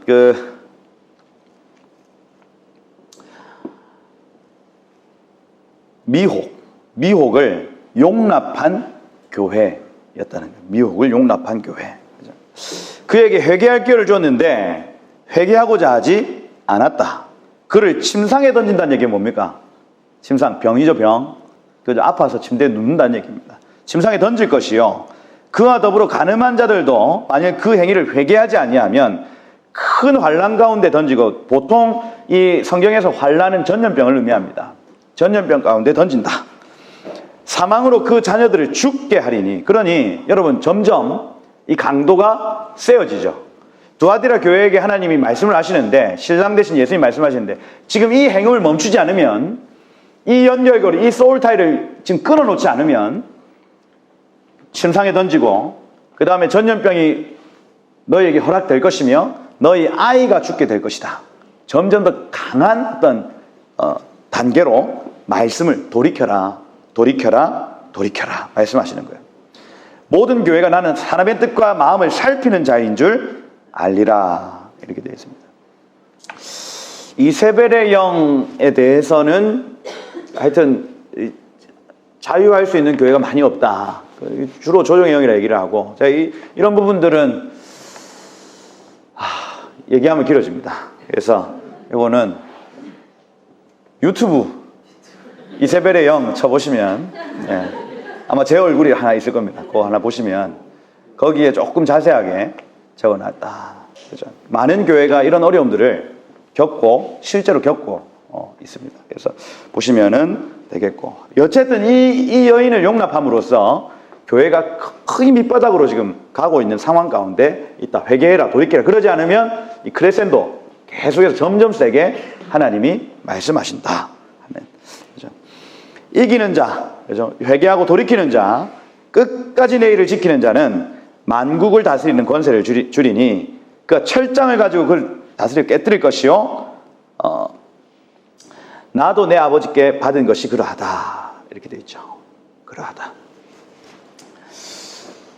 그래서 여기 버가모 교회 이후에 중세 교회를 나타낸다 이렇게 보는 그룹이 있습니다. 한 1000년 정도 이 이세벨에게 완전히 그냥 잠식당해서 아무것도 하지 못하는 상태를 의미한다.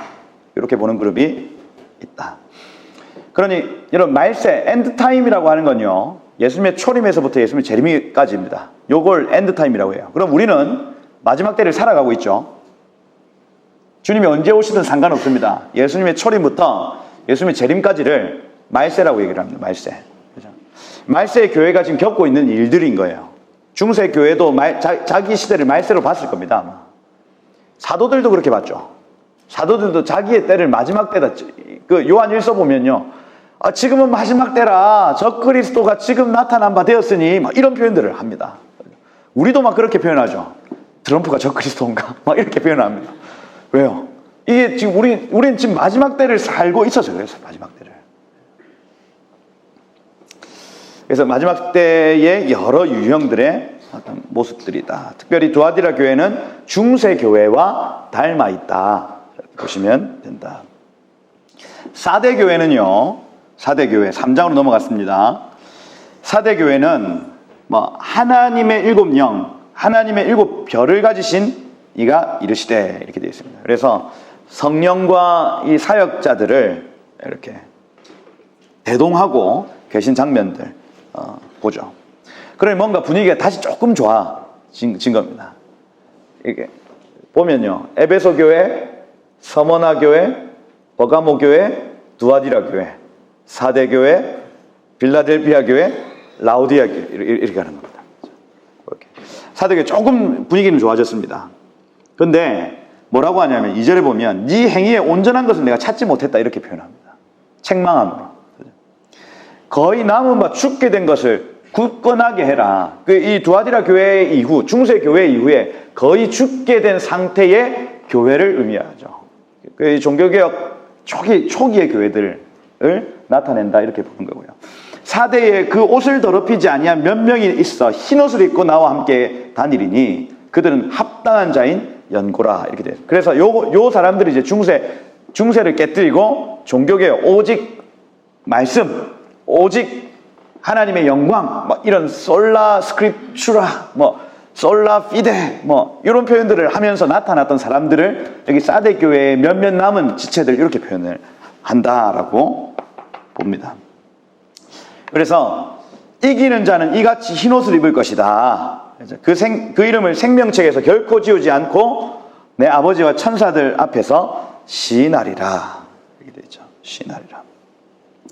그러고 빌라델피아 교회로 넘어갑니다. 다윗의 열쇠를 가지니, 다윗의 열쇠. 열면 닫을 사람 없고 닫으면 열 사람이 없는 그가 이르시되.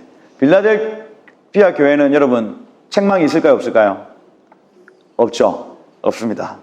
네가 8절에 보면 작은 능력 가지고도 내 말 지키고 내 이름을 배반하지 않았구나. 이렇게. 이 자칭 유대인이라 하나 그렇지 않고 거짓말하는 자들 중에서 며칠 주어 네 발 앞에 절하게 하고 내가 너를 사랑하는 줄을 알게 하리라. 그럼 이게 무슨 얘기입니까? 빌라델피아 교회 안에 유대인들이 돌아온다는 얘기를 하고 있어요. 유대인들이 말씀을 알고 또 이 하나님 여호와를 아는 자들이 빌라델피아 교회를 통해서 돌아온다는 얘기를, 유대인의 회복에 대해서 빌라델피아 교회가 몫이 있다 이렇게 표현을 하는 겁니다. 몫이 있다. 요게 그 종교개혁 이후에 선교를 감당하는 지금의 교회까지의 모습이다 이렇게 표현을. 유대인들의 남은 자들이 돌아오는 첫 단계의 교회들이 빌라델피아 교회에 속한다 이렇게 표현을 하는 겁니다. 그래, 요런 어떤 관점으로 보면 우리의 위치가 지금 어디에 있냐? 아, 여기에 지금 있구나. 어떤 전 우주적 교회 안에서 요 빌라델피아 교회의 요 위치에 지금 우리가 있구나라고 보셔도 괜찮다. 요런 해석이 있다 하는 겁니다. 다른 해석은 주영광 교회는 어떤 교회입니까? 이 교회는 요렇게 하는 해석이 줍니다. 한 80%는 요렇게 해석을 하고, 그죠? 한 20%는 요렇게 그 시대적으로 이렇게 해석하는 그룹이 있다. 요게 이번에 제가 이렇게 좀 연구를 하면서 그럴 수도 있겠다라는 생각들을 제가 지금 가져서 여러분들이 지금 소개를 해드리는 것이다. 이게 정답이다 아니다? 아니다. 그럴 수 있다. 요겁니다. 그죠? 이겨라. 핵심은 뭐다? 이겨라. 그러고 라오디게아 교회입니다. 라오디게아. 충성되고 참된 증인이다. 예수님은 충성되고 참된 증인이죠. 아버지가 새벽에 오히려 미명에 기도하실 때 항상 음성을 주시거든요. 아버지는. 여러분, 아버지 하나님이 말 많으시죠? 여러분의 아버지 하나님 말 많으시지 않습니까? 가만 안 놔둡니다, 여러분. 음성을 계속해서 말이 어찌나 많으신지. 그래서 새벽 오히려 미명에 예수님이 기도하실 때에 그날 하루 동안 해야 될 일들에 대해서 아버지 하나님이 다 말씀을 하시는 거예요. 다. 그 수로보니게 여인이 좀 고쳐달라는데 안 고쳐주죠. 거룩한 것을 개에게 줄 수 없다. 예수님이 왜 그러고 어떻게 저런 심한 말을. 상처받고 갈 법도 한데 개도 주인의 상에서 떨어지는 부스러기 먹습니다. 이렇게 하니까. 그죠? 왜 그런 표현들을 하셨을까요? 하나님께 물었더니 그날 하루에 아버지가 시키신 일이 아닌 거예요, 여러분. 아니니까 이걸 아니다. 가라. 이렇게 얘기를 하신 겁니다. 그때에 이 여인이 계속해서 믿음으로 들이대니 아버지께 물었죠. 주님, 어떻게 할까요? 아버지, 어떻게 할까요? 줘라. 그죠? 네 믿음이 크도다. 뭐 이러면서 막 이렇게 하는 겁니다. 그래서 이 충성되고 참된 증인이라는 요 말은요, 예수님이 충성되시다. 예수님 참되시다는 얘기예요. 아버지께 얼마나 충성되신지. 그런 모습으로 라우디게아 교회에게 찾아오신 겁니다. 그런데 라우디게아 교회 상황이 지금 어떻냐면 미지근해요. 미지근. 충성? 잘 모르겠어. 뭔가 찼지도 않고 덥지도 않고, 이걸 막 무슨 이제 지역적으로 표현을 하는데, 저기 뭐 골로새에서는 찬물이 나오고, 그 다음에 히에라폴리스에서는 더운 물이 나오는데, 그 중간에 이렇게 만나는 지역이 여기 라우디게아다. 그래서 찬물과 더운 물이 이렇게 섞인 것도 아니고 약간 층이 갈라진 거 있지 않습니까? 이렇게. 그래서 입으로 이렇게 마시면 차웠다가 더웠다가 이렇게 되는, 그죠? 하여튼 그런. 그래서 이걸요, 예수님이요, 너 이 차웠다가 더웠다고 하는 이 물을 내가 마시고 싶지 않다, 내 뱉고 싶다는 표현들을 여기서 하시는 거예요.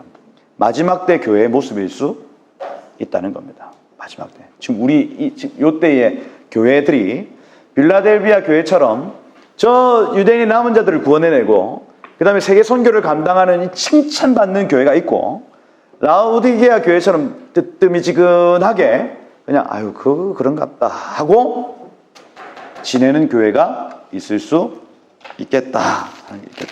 그죠? 그래서 여기 이 라우디게아 교회는요, 부자였습니다. 부자. 가진 것이 많았죠. 그러니 너희가 이 부자라, 17절에 보니까 부자라, 부요하여 부족함이 없다라고 얘기하지만 내 눈에는 너의 곤고한 것, 가련한 것, 가난한 것, 눈먼 것, 벌거벗은 것, 내 눈에 보기에는 너는 지금 벌거벗어 있다. 이렇게 표현하시는 거예요. 이렇게. 신부를 향해서, 그죠? 이 아버지의 마음을 받아서 움직여지지 않는, 그냥 뜨뜨미지근한 상태로 주저앉아 있는 교회를 향해서 너네가 지금 부자라고 얘기를 하고 모든 것을 가졌다고 얘기하지만 내 눈에 보기에는 너는 지금 아무것도 가지고 있지 않아 하고 말씀하고 계신다. 교회가 깨어야겠죠? 이 주영강 교회는 지금 깨어 있습니다, 여러분. 네. 할렐루야. 네. 여러분, 그리고 잠들어 있는 교회들을 여러분 깨우셔야 돼요. 잠들어 있는 성도들 깨우셔야 됩니다. 왜냐하면요, 이 땅에서 사람들의 평가는 우리에게 중요하지 않습니다. 예수님이 만약에 우리가 이 그리스도의 심판대 앞에 딱 갔는데 이런 평가를 하신다 생각을 해보세요. 내 입에서 내치고 싶어.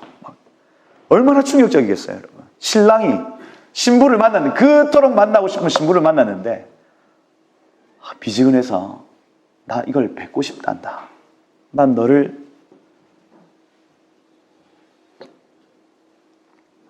여기 18절에 보니까 내가 너를 고나노니 내게서 불로 연단한 금을 사서 부유하게 만들어라. 흰옷을 사서 입어라. 벌거벗은 수치를 보이지 않게 하고 안약을 사서 눈에 바르라. 물은 나는 사랑하는 자를 책망하며 징계하노니 그러므로 열심을 내라. 회개해라. 말씀하시는 거예요. 그리고 여러분들이 잘 아시는 말씀, 볼지어다 내 문 밖에 서서 두드리는 누구든지 내 음성 듣고 문을 열면 내가 그에게로 들어가 더불어 먹고 그는 나와 더불어 먹으리라. 그러고 이기는 그에게는, 그죠? 내가 보좌에 함께 앉아 주기를 내가 이기고 아버지의 보좌에 함께 앉은 것 같이 할 것이다. 약속하시는 거예요. 이기시길 축복합니다. 이기시고 오늘 이 밤늦게까지 이 자리에 앉아 계신 것만으로도 여러분 이기셨습니다. 그래서 여러분 이 요한계시록 아직 시작도 안 했죠. 이게 그죠? 네가 본 것과 지금 있는 일까지 한 겁니다. 지금 있는 일까지. 교회가 지금 이런 일이구나, 이런 상황이구나까지 저희가 봤다. 내일부터 그럼 앞으로 일어날 일에 대해서 이제 어떻게 전개가 되는지를 여러분과 함께 나누는 시간을 가지겠다. 여러분 이기시고 오늘 아버지의 마음을 따라서 여러분 이 빌라델피아 교회와 같이 칭찬받으시는 여러분 되시기를 예수님 축복합니다.